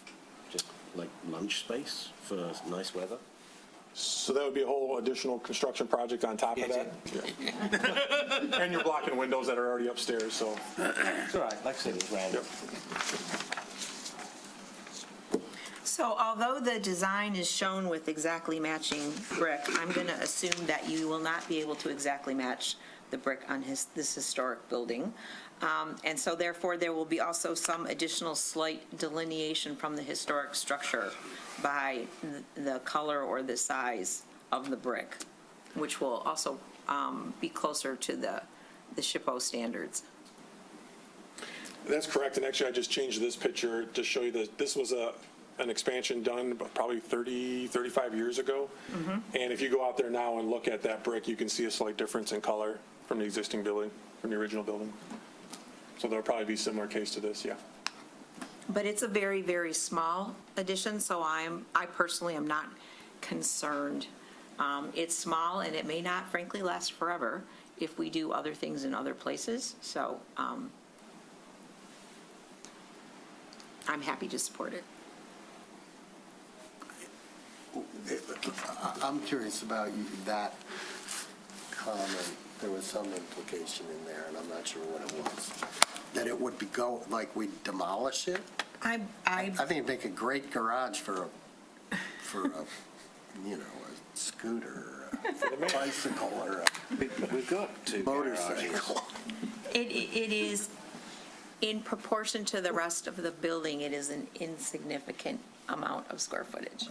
But you're not suggesting we might demolish it at some point, are you? In 40 Anything's years, possible. you never know. Commissioner Kozlowski. Quick question. So this is part of sort of a follow-up on the accreditation process, right? Correct. Are we going to be good once this is built, or are there other physical changes that we need to make? So this, in conjunction with the interview room, certainly addresses a lot of our safety and security needs that were noted in the accreditation report. So for accreditation, yes, we're good. Wonderful. Any other comments? I was going to make a motion. Well, I have a comment. I just, look, I had a discussion with Commissioner Long, a resident who happens to be an architect who watches what we do because he used to be involved on the commission, called me today, concerned. His primary concern was that, and I think there's some merit in what he was saying, was that the Historic District Commission sort of punted this to staff to work it out with the architect, what was sufficient to differentiate this. And he thought that the HDC should have been more vocal or more whatever. My concern is that we do the Secretary of the Interior's standards are part of our ordinances. Now, admittedly, they are open to subjectivity. But my personal interpretation is that they require differentiation that goes beyond what we have here. Now, I agreed that this was not, I'm ambivalent because I think this looks great. And if those standards did not exist, I'd say match it. Totally match it. Don't worry about it. But we do have that. And it seems like we're only barely following. This is a case that it comes up in other circumstances where we don't follow our own rules. Arguably, we're following our own rules here, but only if you think that eliminating these slight details. Can we have Mr. Dupuy opine? I don't know. I'm just bringing it up. I mean, I would have liked to have seen 2 or 3 alternatives from the architect, because sometimes when you challenge them to come up with something that is truly differentiated, you get a more creative design and possibly something cheaper than brick and limestone. That said, I'm not going to oppose the motion. I'm just expressing concerns. Feel free to make the motion. I'll make just my own personal opinion on what you said. I liked the first design because it matched everything. The house I grew up in is called a Grade 2 listed. When my parents did the updates, they were required to make it match. They had to use exactly the same materials, so maybe I'm coming from a different perspective, but I like the fact that it does blend in. So that's why I don't want to micromanage and nickel and dime this thing to death. I like it. I think it's going to do what we need it to. So I'm going to make a motion adopting a resolution to approve Phase 1 of the Police Department renovation expansion for the interview room project within City Hall and the garage renovations within the DPS campus in an amount not to exceed $300,000, and make a motion adopting a resolution to approve the final design of the proposed Sally Port included in Phase 2 of the Police Department upgrade project. Second. Comment on the motion? Commissioner Host. I like the fact that we're not nitpicking on the design. I just want to remind everybody that the first time this came through City Manager Marcus, it was $26.7 million for the whole building and a huge addition. And this is so welcomed. It's like what real people do. We'll do anything for your accreditation, but thank you, Chief. Any other comment from the public? People online? Seeing none. Temporary Mayor Pro Tem Law. Yes. Commissioner Host. Yes. Mayor Ballard. Yes. Commissioner Kozlowski. Yes. Commissioner Haig. Yes. Commissioner Cole. Yes. Moving right along, we have the 2025 to amend the 2025 fee schedule. And reflect, this is the evening monthly parking permit program. Correct. So we have the parking manager, Aaron Ford. Good evening. I will try to keep this as brief as possible. So I'm here to talk about the evening parking program. Currently, the city does have two forms of monthly parking in the parking system. We have what we call reserved or regular monthly parking pass, which anybody who buys a monthly parking pass, it's valid 24 hours a day, 365 days a week, assuming you renew each month, right? There's no restrictions. We also have an evening monthly parking program, whereas it exists today. It does exist at all 5 garages. However, there are some limitations. The pass is only valid from 4 p.m. to 8 a.m. the following day. Obviously, still 7 days a week. However, if you use that pass outside of those ranges, the system will timestamp you and charge you accordingly. So if you come in before 4 o'clock or you stay after 8 a.m., the system will calculate how long you've overstayed and charge you. We have worked very closely with the Birmingham Shopping District, as they have a firsthand relationship with a lot of the restaurateurs and other businesses in the community, and we feel that this program is very underutilized today. We have, I believe it is exactly 79 evening monthly parking passes, so out of 4,000 plus monthly passes our entire system has, only 79 of those are evening passes. The feedback that the BSD gave us from a survey that they put out was that, one, that this program, the 4 o'clock start time is too late. Most people working in a restaurant or evening, their start time is around 3 o'clock-ish, give or take. Also, the current program is $20 off your regular evening or regular monthly pass. So take the Pure Scratch, for example. The regular rate there is $100. The evening pass is $20 discount, so it's $80. For somebody who's making a little bit lower of a wage, that is still a pretty heavy lift. So based off the feedback that we were getting, we thought an appropriate adjustment would be to expand the hours. So instead of a 4 o'clock start time, bump that up to 3 o'clock.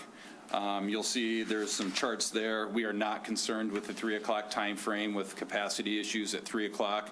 All 5 garages have more than enough capacity to I guess, accommodate that early arrival. Additionally, we wanted to increase the discount. So instead of a $20 flat discount across all 5 garages, it would be a 40% discount. So that gives it a little bit of a tier pricing, but making the discount more appealing, we feel, will make the program as whole more attractive, and hopefully we'll see higher utilization. With these discounts, we project that we'd only have to sell 24 total more evening passes to offset the decrease, which we don't think that is very much, assuming that the program is appealing. Well, thank you. Does anyone have any questions for Mr. Ford? Commissioner Host. No, but I have a comment, and I want to thank Mr. Ford and the committee for coming up with something like this. And if it doesn't work, maybe you'll come back with an even better program. The notion is there's a lot of people that work here, and they can't afford to be in the decks. So this is a great step in the right direction. And hopefully, you know, there's been a lot of people, we get feedback that people park in the neighborhoods because they're trying to avoid to park or pay to park. Maybe this will be an incentive, and maybe the discount will make it more appealing. They'll come into the garages. Yeah, I've become friends with a lot of them, and I'm hoping they will go into the decks. Thank you. Any other comments? So I have a question for you. Yeah. So each garage has kind of, I don't remember the exact numbers, I forgot what page I'm on, like $54 in one garage, it's $80 at another. Does that become an administrative burden for you? Why not just say it's $54 in all garages? No, because it'll be an automatic charge through our software system. So our monthly parkers right now, they all pay online through our software system. So they're not coming into the office, paying at a desk. It's all automatic Okay, payments. that was my only question. I think it's a great program. I'd like to make a motion adopting a resolution to amend the 2025 fee schedule and to reflect the proposed changes to the evening monthly parking permit program, moving the start time from 4 p.m. to 3 p.m. and increasing the discounted rate from a flat $20 to 40% off the monthly permit rate at each garage. Second. Who won? I think Commissioner Host was first. Commissioner Hake, did you have a comment? Yeah, it was just a little one. Okay, that Just means because the that revenue- you have 5 seconds for a little one. Just the revenue variance there, just because it goes down. We brought it up at the budget meeting on Saturday. Look at the meter parking rates, because it's cheaper than this. You'll offset that, no problem, to allow everybody to maintain revenue and still get a win. Understood. Thank you. Roll call, please. Commissioner Haig? Yeah. Mayor Ballard? Yes. Commissioner Kozlowski? Yes. Pro Tem Long? Yes. Commissioner Hurst? Yes. Commissioner Cole? Yes. I would just like to add, I did take this to the APC, and they did approve it as well. So, sorry, I should have led with that. Aaron, you want a cookie? I'm serious. No, I'm good. Thank you, though. Okay. All right. Asphalt resurfacing program.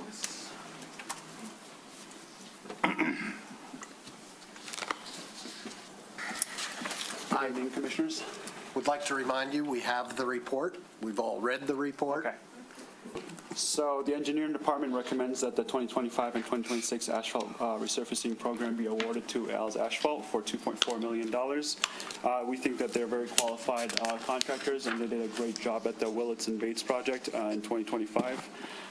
We think they're more than qualified for resurfacing Brookside, Ravine, Euclid, and the other roads, as well as crack sealing many areas around the city, as well as patching the parking lot for the Springdale Golf Course. There's subcontractor Land Tech Design Build is also very qualified to build the retaining wall along the little San Francisco area. They've done projects along Clarkston Plaza, Green Oak Town Square, Ottawa Stadium, and many other locations. And we're hoping that you guys adopt a resolution to award the contract to Al's Asphalt. Any questions for our deputy engineer? Sure. Go ahead. Here's one. I'll go first. Could you give me a quick rundown on trench repair? Yes. Okay. So trench repair is when some contractors are doing some work around the city, like utilities and such. Last year, what happened was they would pay us a $3,000 trench repair with their permit. And we would actually take all these locations, we put them in a program, and then so say it was from 2025, we'd take everything from 2025 January 1st to December, we put in a program, we bid it out in 2026, and then it goes out to a contractor. They start the work in 2026, and then they basically go out to these areas that have cold patch, and they'd repair it all. And they do a better Correct. finish on Yes. it? So that was the last year what we were doing in 2025. For 2026, what it became is a bond. Yep. So now the contractor actually has to do the work themselves, and when the work is complete, they let us know, and then we do a final inspection of it. If it looks great, we basically return the check for the bond that they paid. So is this probably the last year of trench repair? Fingers Hopefully, crossed? yes. Cool. Thank you. No, my street got dug up today. No. It's got dirt. Sorry, let me rephrase that. Of the city, the intention is the city will do less of the trench repair. Correct. And the individual contractors will do it. So there are permits. No, their trenches will need repairing. For sure. So there are permits that are still existing from 2025 for, they paid the bond, the $3,000 trench repair, but there are houses that have not been finished building, so there's still utilities that need to be installed.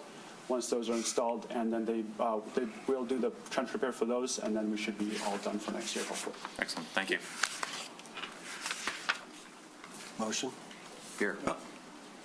Go ahead.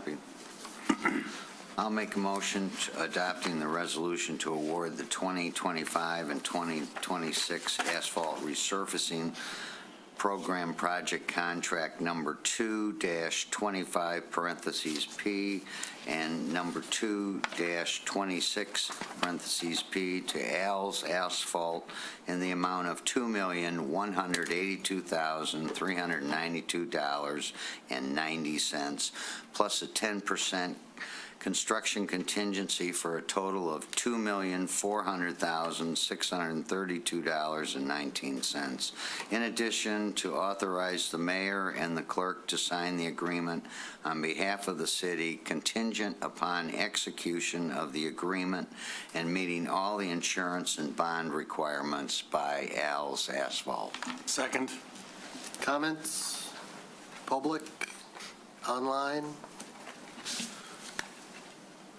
Shuffling the deck. Commissioner Hay, Yes. Commissioner Kozowski, Yes. Commissioner Cole, Yes. Commissioner Post, Yes. Pro Tem Truesdale, Yes. Mayor Ballard. Yes. Give us nice roads. We move to commission discussion on items from a prior meeting. The first item is builder's bond agreement. This is step 2 in the process. Is that correct? That's correct. So step 1 is we agree to discuss it. Step 2 is the maker of the motion tells us what he wants to talk about. Who was the Didn't I maker make of the the motion? Okay. You know, I've been asking for this for many moons. In a nutshell. In a nutshell, did everybody receive Ed Kinkham's Yes. letter? Yes. And by the way, he's a lawyer who actually does this kind of verbiage for cities. Jeff, did you happen to see Kickham's, Ed Kickham's letter? Yes. Okay. The point is, there's the parameters that we could use. The notion is we're undercharging the builders, the developers, for the use of our public roads, which all of us own. And as such, we should charge them for not only in front of the house they're building, but possibly all the way down the street, with the notion that the trains and all the heavy equipment are coming down the road to that site. $5,000 is wholly inadequate, and we should direct the staff to come up with a plan as to how to charge these builders, but make it a lot more than $5,000, because Okay, well, so I think what you want is a report and maybe some validation of the information you're giving, perhaps even a legal opinion at some point, then step 3, as to, whether we can do that, whether this amounts to whatever. So you are prepared with something for us. I am. I guess to answer Commissioner Host's question, I know at one point the dollar amount, the $5,000, that started getting enforced March of 2025. It was always in the ordinance from way back when, from what I could tell. Started being enforced in March 1st of 2025 with the $5,000. And then the next step that we started doing in September of 2025 is doing a pre-demolition site inspection of the lot in question, the 2 neighboring lots across the street and the 2 on the adjacent, so in the 5 areas over there, taking photos of the streets, seeing what's going on with the trees, documenting it, and then moving forward, I guess to answer, to reiterate, Mayor Pro Temp made a comment about holding back a C of O. We do issue temp C of Os, and then we kind of see what's going on, the damage, before we even issue a temp C of O, what damage is in the area. We create a bond amount to kind of reflect on that, and in that, all the contractors actually do the repairs, we actually return the bonds once it's completed and we're satisfied, and then going through some collaborations with us in the building, planning and engineering, and even the DPS, to implement a standardized bond agreement, which documenting who's the contractor, who's the homeowner at the moment, being able to hold responsibility, and everybody's aware of what's going on. And we like to move forward with kind of creating this document, and which would actually list all the bonds, because there's several bonds from the building, from planning and engineering, not as much from planning, but there's still several bonds, creating one form, being able to document who's responsible for it, be able to hold them responsible as moving forward. And that's the direction we like to move forward, creating that standardized bond agreement. So what do you anticipate step 3 being for us of this 3-step process for having a concern of a commissioner brought onto the agenda? I remember hearing a fee of $25,000 was out there at one point. It seems like it's kind of not knowing, and then with Ed's letter, where's that dollar amount? What's realistic to actually have somebody put something up front and hold that for the construction, the length of the construction, which is usually about a year, 2 years, depends on the size of the house. They're putting money up front, but taking in a dollar amount, the $5,000, we never had an issue in the time I've been here, and it's always been refunded, and we held the contractor responsible for the damage in it. We document it, but doing the pre-construction inspection, we're documenting what's there, whether the road is in a little bit less shape or if it's a new road, so we know what's there. If the trees are being damaged, it's just being documented, and we're going to be able to kind of enforce the dollar amount at that point. Help me out here. You know what I'm asking? Yeah, I think what we'll do is, the important, we'll come back with something, with the consolidated form and with the blessing of the city attorney, that it's a legally enforceable document that would improve our process and improve our record keeping to move forward with if in fact there were to be a bond revocation, we would have some substantial evidence to support that. But there were Commissioner Host made a whole lot of assertions. He wasn't actually asking questions. If you sort of convert his assertions into questions, it would be, what's the typical cost to repair something, right? Because he is asserting that we should take $25,000 or even more, I don't know. That $5,000 is inadequate. My question would be, is $5,000 adequate? You don't have to answer that right now. Well, I mean, I'm happy to answer. The second question is, another question would be, how do we know that, I was in here with all the builders that day, and they were very concerned about this. And, I think we have to consider all points of view. And one was, how do you know we did like on my street, there's like 4 projects going on, and they're all right next to each other. How do you know it was that guy and not that guy or that guy? I mean, the section of Shirley, just south of Maple, it's difficult. So that's another question, and that's partially a legal question. So I would say there are a lot of questions we would like you to answer. We actually ran into your specific example on my street, and they just fined all of them because you couldn't. They all created damage. Well, did they split it up evenly, or did they charge them all $5,000?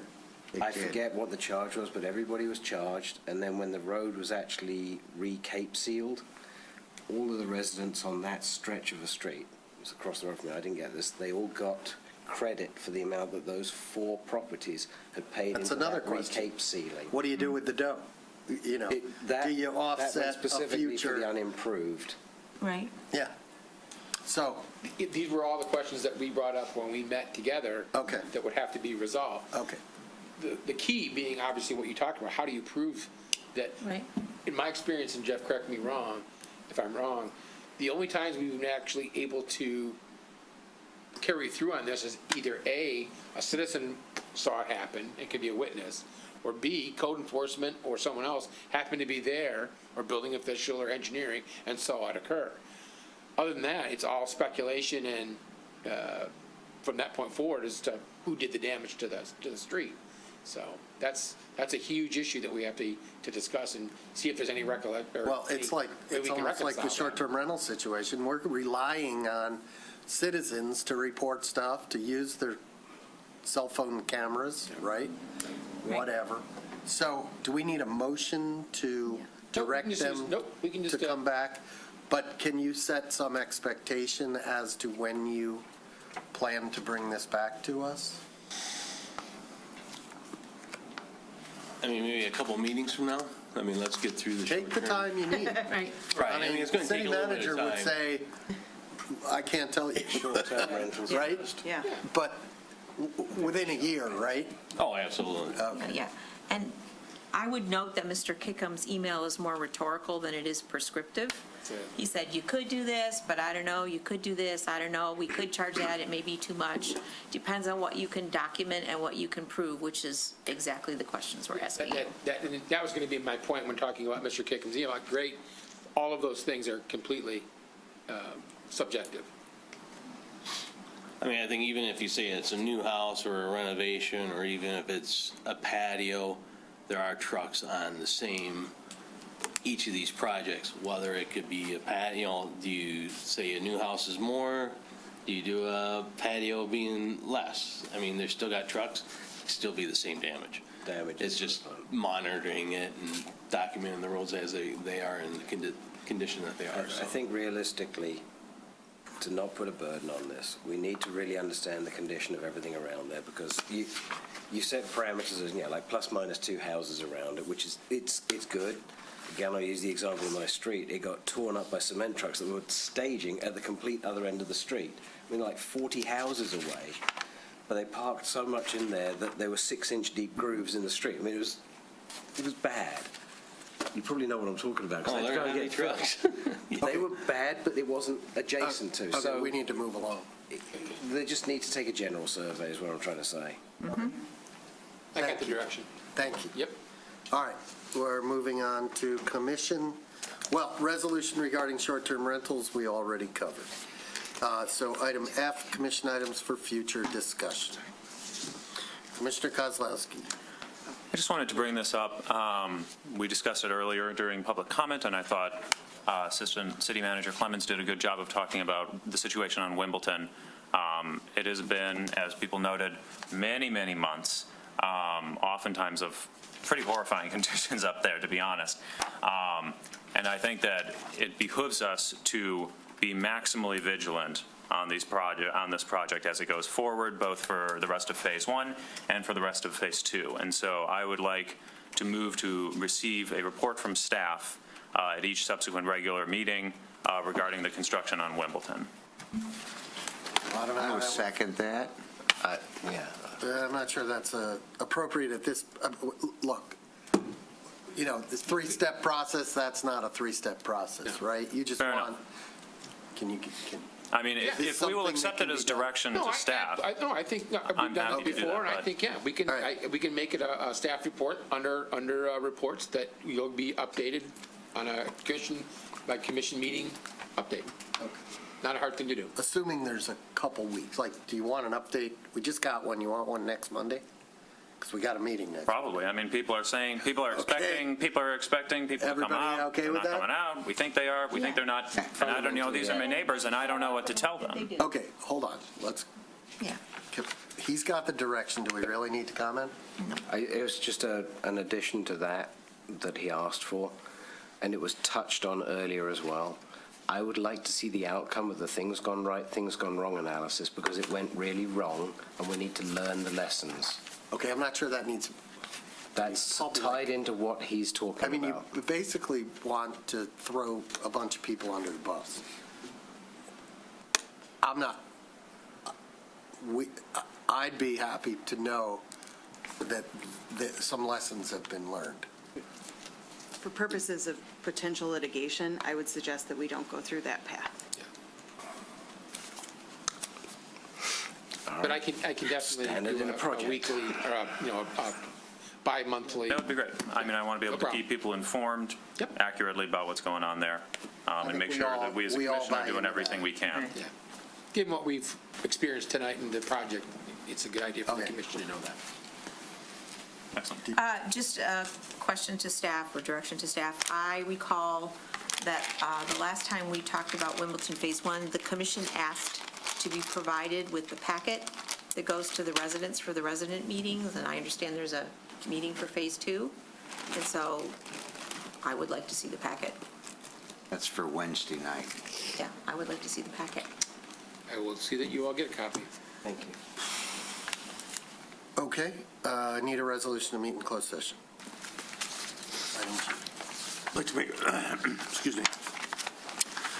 I'd like to make a resolution to meet in closed session pursuant to MCL 15.268, Section 8, parentheses 1, parentheses D of the Open Meetings Act to consider the purchase or lease of real property up to the time an option to purchase or lease that real property is obtained. Second.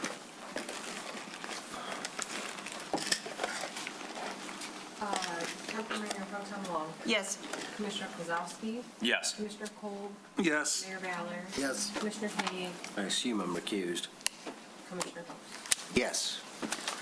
Okay, nothing removed from the consent agenda. We have communications regarding short-term rentals, the city commission vacancy, 400 East Lincoln, YMCA and Next, and a communication regarding trash. Commissioner reports. Does anyone other than me have commissioner reports? Commissioner Kozlowski does, but he doesn't realize it. I might realize. I have three. Well, he'll do one of them. Well, he can help. Sure. I was invited to the Chaldean American Chamber of Commerce Annual Awards Ceremony at Shenandoah Country Club. It was quite an affair. It was attended by numerous luminaries from politics, business, you name it. It was really quite impressive. I even met the former ambassador to the U.S. from Hungary. My wife is Hungarian. She's a Hungarian citizen. It was a good thing. And we have an appointment on Wednesday, May 5th or 6th, with the Hungarian consulate. So that was Is that Mr. Ghaffari? a fortuitous meeting. No. We were the proud hosts of a mobile meeting, mobile conference, mobile something, of a huge national planning conference that was in Detroit this last weekend. It may even still be going on. And Nick Dupuy hosted a presentation on Woodward Avenue, and he got a busload, and it was full. They came up Sunday morning and showed up around 9 a.m. It was a beautiful morning. I spoke to them on the steps of City Hall, and then they came up here and sat in this room and got a presentation all about Woodward. These were planners from all over the country, so we should all be proud that we showcased Birmingham and that Mr. Dupuy, who is up for an award, for which I wrote a letter of recommendation from that organization, and we're all rooting for him. And finally, Commissioner Kozlowski and I attended a SEMCOG meeting in Pleasant Ridge, which I'm guessing you have attended in the past, which is a mayor's group, but commissioners are welcome. And they talked about Woodward Avenue. In particular, if you're not aware, there is a long-planned fix to the Woodward Loop in Pontiac. It is now one way, and it's like everybody knows it. That's going to be eliminated. It's going to be two ways. It's going to be much more pedestrian friendly. The whole plan that they had to isolate the downtown and turn it into it never worked. So this is a big project for our region. We also, of course, talked about road diets and noise, which I will permit. We did. Well, we were there there are lots of participants. SEMCOG was there. MDOT was there. They proceeded with discussing the M1 corridor plan, which is a plan that has been ongoing for, at this point, I think something like 18 months. We actually hosted one of their events, an open house at the Baldwin Public Library. I believe that was in June of 25. where they are considering new design alternatives for Woodward. In particular, they are interested in improving pedestrian safety, improving cycling safety, improving possibilities for transit, things of that nature. And it was really exciting to be there. We were there, lots of other communities were there. Lots of discussion from other communities about noise. We are not alone in that fight. And so it was heartening to hear that we have lots of friends in the area. The RTA was there, which is the Regional Transit Authority. They are sort of an organization that does something specifically by themselves and also works to try to coordinate transit among different agencies like SMART and DDOT. They own and operate the Q line, so those kinds of things. And they are exploring possibilities for grants for potential bus rapid transit on Woodward Avenue. So they are in talks with MDOT about how to incorporate that into future design. So the next formal meeting, I believe, is in September, October range. I don't think they've settled on a formal date, but very hopeful about the possibilities of a safer, more friendly Woodward. Thank you. I would also like to report on a meeting I had with the chief of police and the city manager and the city attorney regarding our messaging on Woodward Avenue, the signs that are now out, how would you describe the messaging? Trying to speak directly to the people. This is both the signs and the messaging that the officers give when they stop people. It's kind of like, hey, people live here. We hear you. We appreciate, everybody loves cars. But, if you could recognize that there are neighborhoods immediately adjacent to where you are. And we're trying a variety of messages, right? Right. So we'll see. Mr. Mayor? Yes. I'm part of your reports. Reports, okay. Okay, on the 20th, I went to the township's planning board on behalf of the city. Jana wrote a letter, I believe it was March 13th, to the township people with the problem of the Birmingham Country Club's pickleball courts. They're looking for a variance of 107 feet to the east, and they're right up against Saxon for the Village of Beverly Hills people.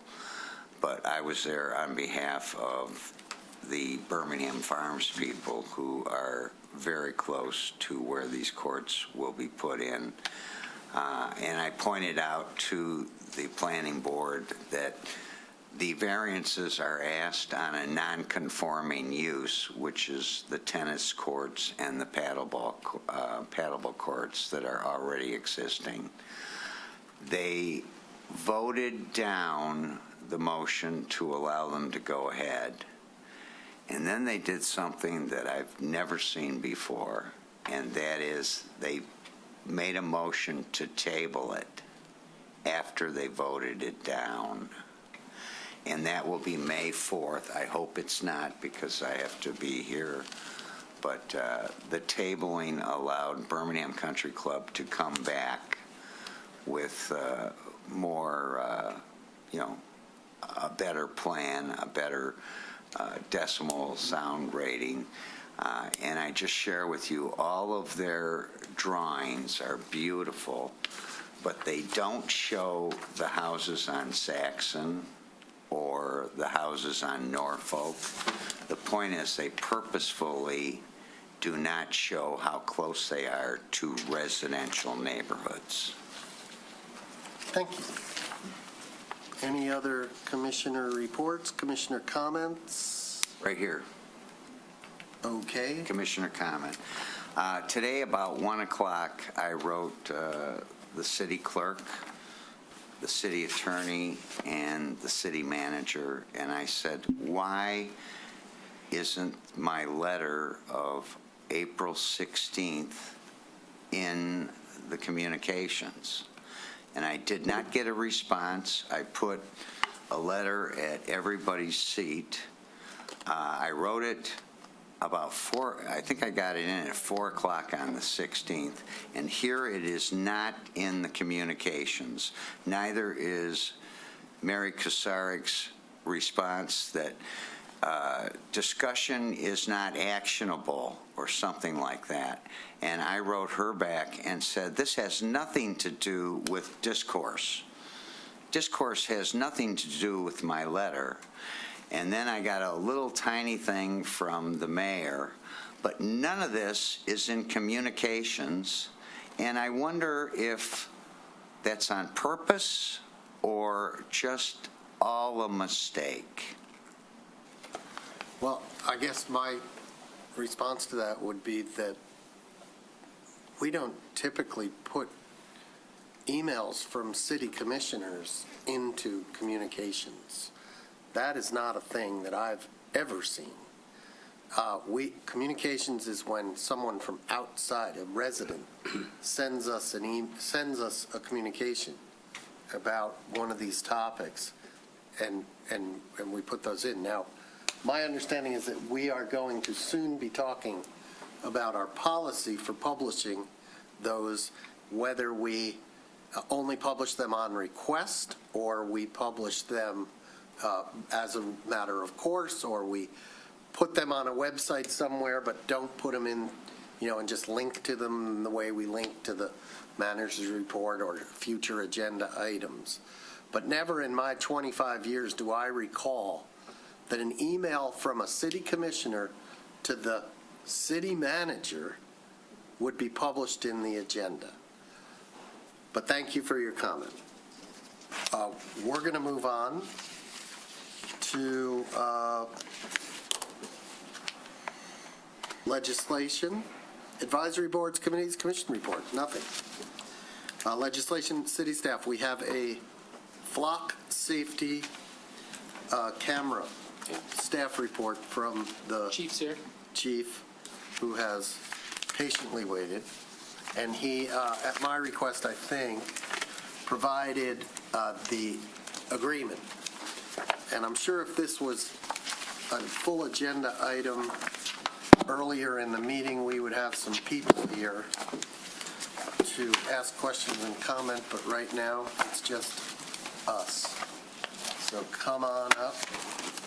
You just want to take questions? Yeah, I got your email late and didn't have a chance to send it to you electronically. No, so I printed a copy for everybody. But kind of perfect. yeah, you got my report. If there's any questions, I'm certainly happy to answer them. Okay. Commissioner Long. So I appreciate the report, Chief Gruey, and I appreciate also the conversation we had about this earlier, which pretty much mirrors the report. And I appreciate that our, you're calling it license plate reader data, which is only what we collect, is only accessible to in-state law enforcement agencies that have been authorized your department. I'm curious about ballpark how many authorized shares there are in a year, and I am more concerned about the policies of the people we share that data with. So you're saying we don't share it statewide and we don't share it federally, but once you give it to somebody else, do we look at what their policies are and how they share it out? So no, we don't. So the way that works is each department can request sharing properties with another department. Every department is responsible for their own logging or accounting of how they're using the system. We're able to see that an agency used our system, look it up. In there will be what the reason was. There should be a complaint number attached to that. So we can run an audit report to see what it was used for. In terms of what policies they have and how they operate, no, we don't know what their policies are. It's just a sharing of information between police departments. So how would we know, would we ever know if, I understand that you look at legitimate reasons for data sharing with Oakland County or something. How would we ever know if they shared that on in a broader way than we were comfortable with or we intended? So we wouldn't unless somehow we were to find that out and then we could remove their access.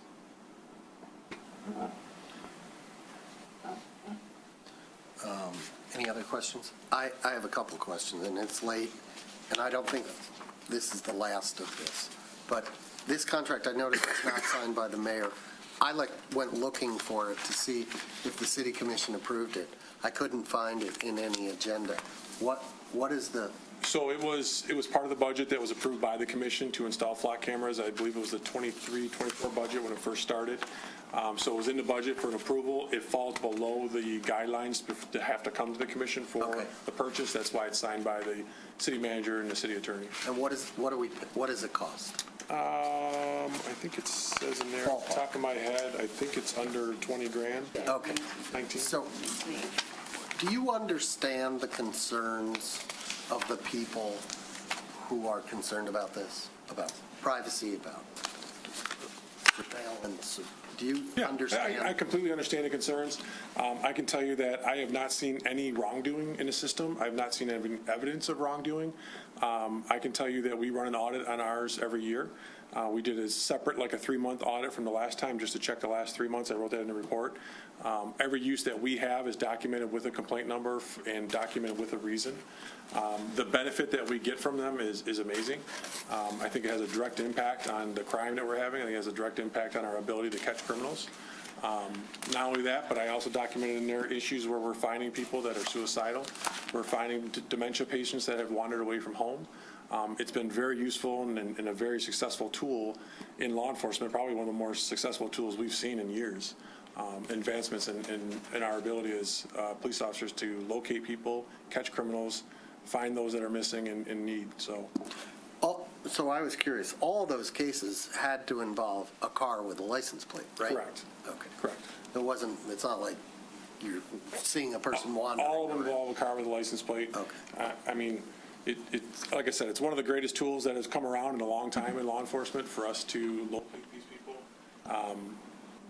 There was an incident we had, and it goes beyond this a little bit, but I think I did include it in there, where there was a suicidal person that had left from home. And had it not been for Flock, we would have had her missing here locally, had not known. But we were able to track her progress through the state, find out she had family in the Chicago area, and they contacted a local agency over there, and we were able to render her aid. Without Flock, we never would have known that. We never would have known that she had left the area completely. So there's a lot of cases like that where it's been extremely valuable outside of criminal justice use, but certainly even in the criminal justice use, it's been very valuable. Any other? Commissioner Kozlowski. So thank you for providing us with this. I think we're going to have to dig through it a bit. So what does sort of the raw data that you consume from Flock look like? Is it like recording a car and you will watch like a video of that car driving through a place, or it's like a map and you can see a dot moving along a map? It's a snapshot of the car at the location where our camera is, right? So for instance, we have cameras at 14 and Woodward. So if I was to run a license plate, or if I was to search for a make and model of a car around a certain time frame, I would get those matches at that location. It doesn't necessarily track it unless I search other areas to see where it may have went from there. But it gives me just a picture of that car, or the rear of the car with the license plate.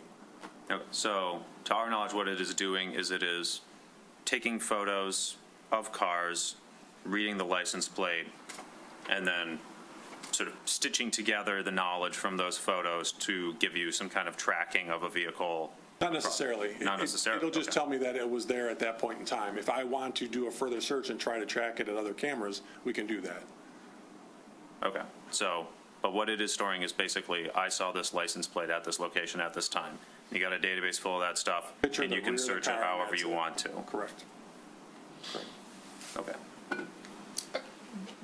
If I can. Yeah. So if we get a crime at 3 o'clock in the morning at a gas station or something gets broken into, okay, obviously, but maybe the police get there in time and apprehend it. Maybe if not, we can then go to our cameras and look at the camera at 3 o'clock, because we know that's the time, and find what vehicles were on Woodward Avenue around that time, where we would never be able to, we would have no idea. These cameras give us the ability to investigate these things further. I'm mostly questioning, does this record a huge amount of video? No video. That goes off to some cloud It's just still shots only. Stills. It's just stills. Yep. And it is principally stills of License. roads, It's the of rear of a cars car. on roads. It's the rear of a car, yep. Yeah, there's no, I believe, Chief, no facial recognition, no, There's, none of that. it's the make, model, color, and license plate, and it's the picture of the rear of the car only. Okay. You would have to look up who owns that car. Correct. It doesn't Correct. patch that in either. Right. Okay. We good? Okay, great. Thank you. Thank you very much. I think that's it for, we just need to go into closed session. So at 11:15, we're going to go, I guess it'll say recess up there, but we're going to go into closed session. Just take 2 minutes.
Good evening. I'm gaveling the City Commission meeting back into session.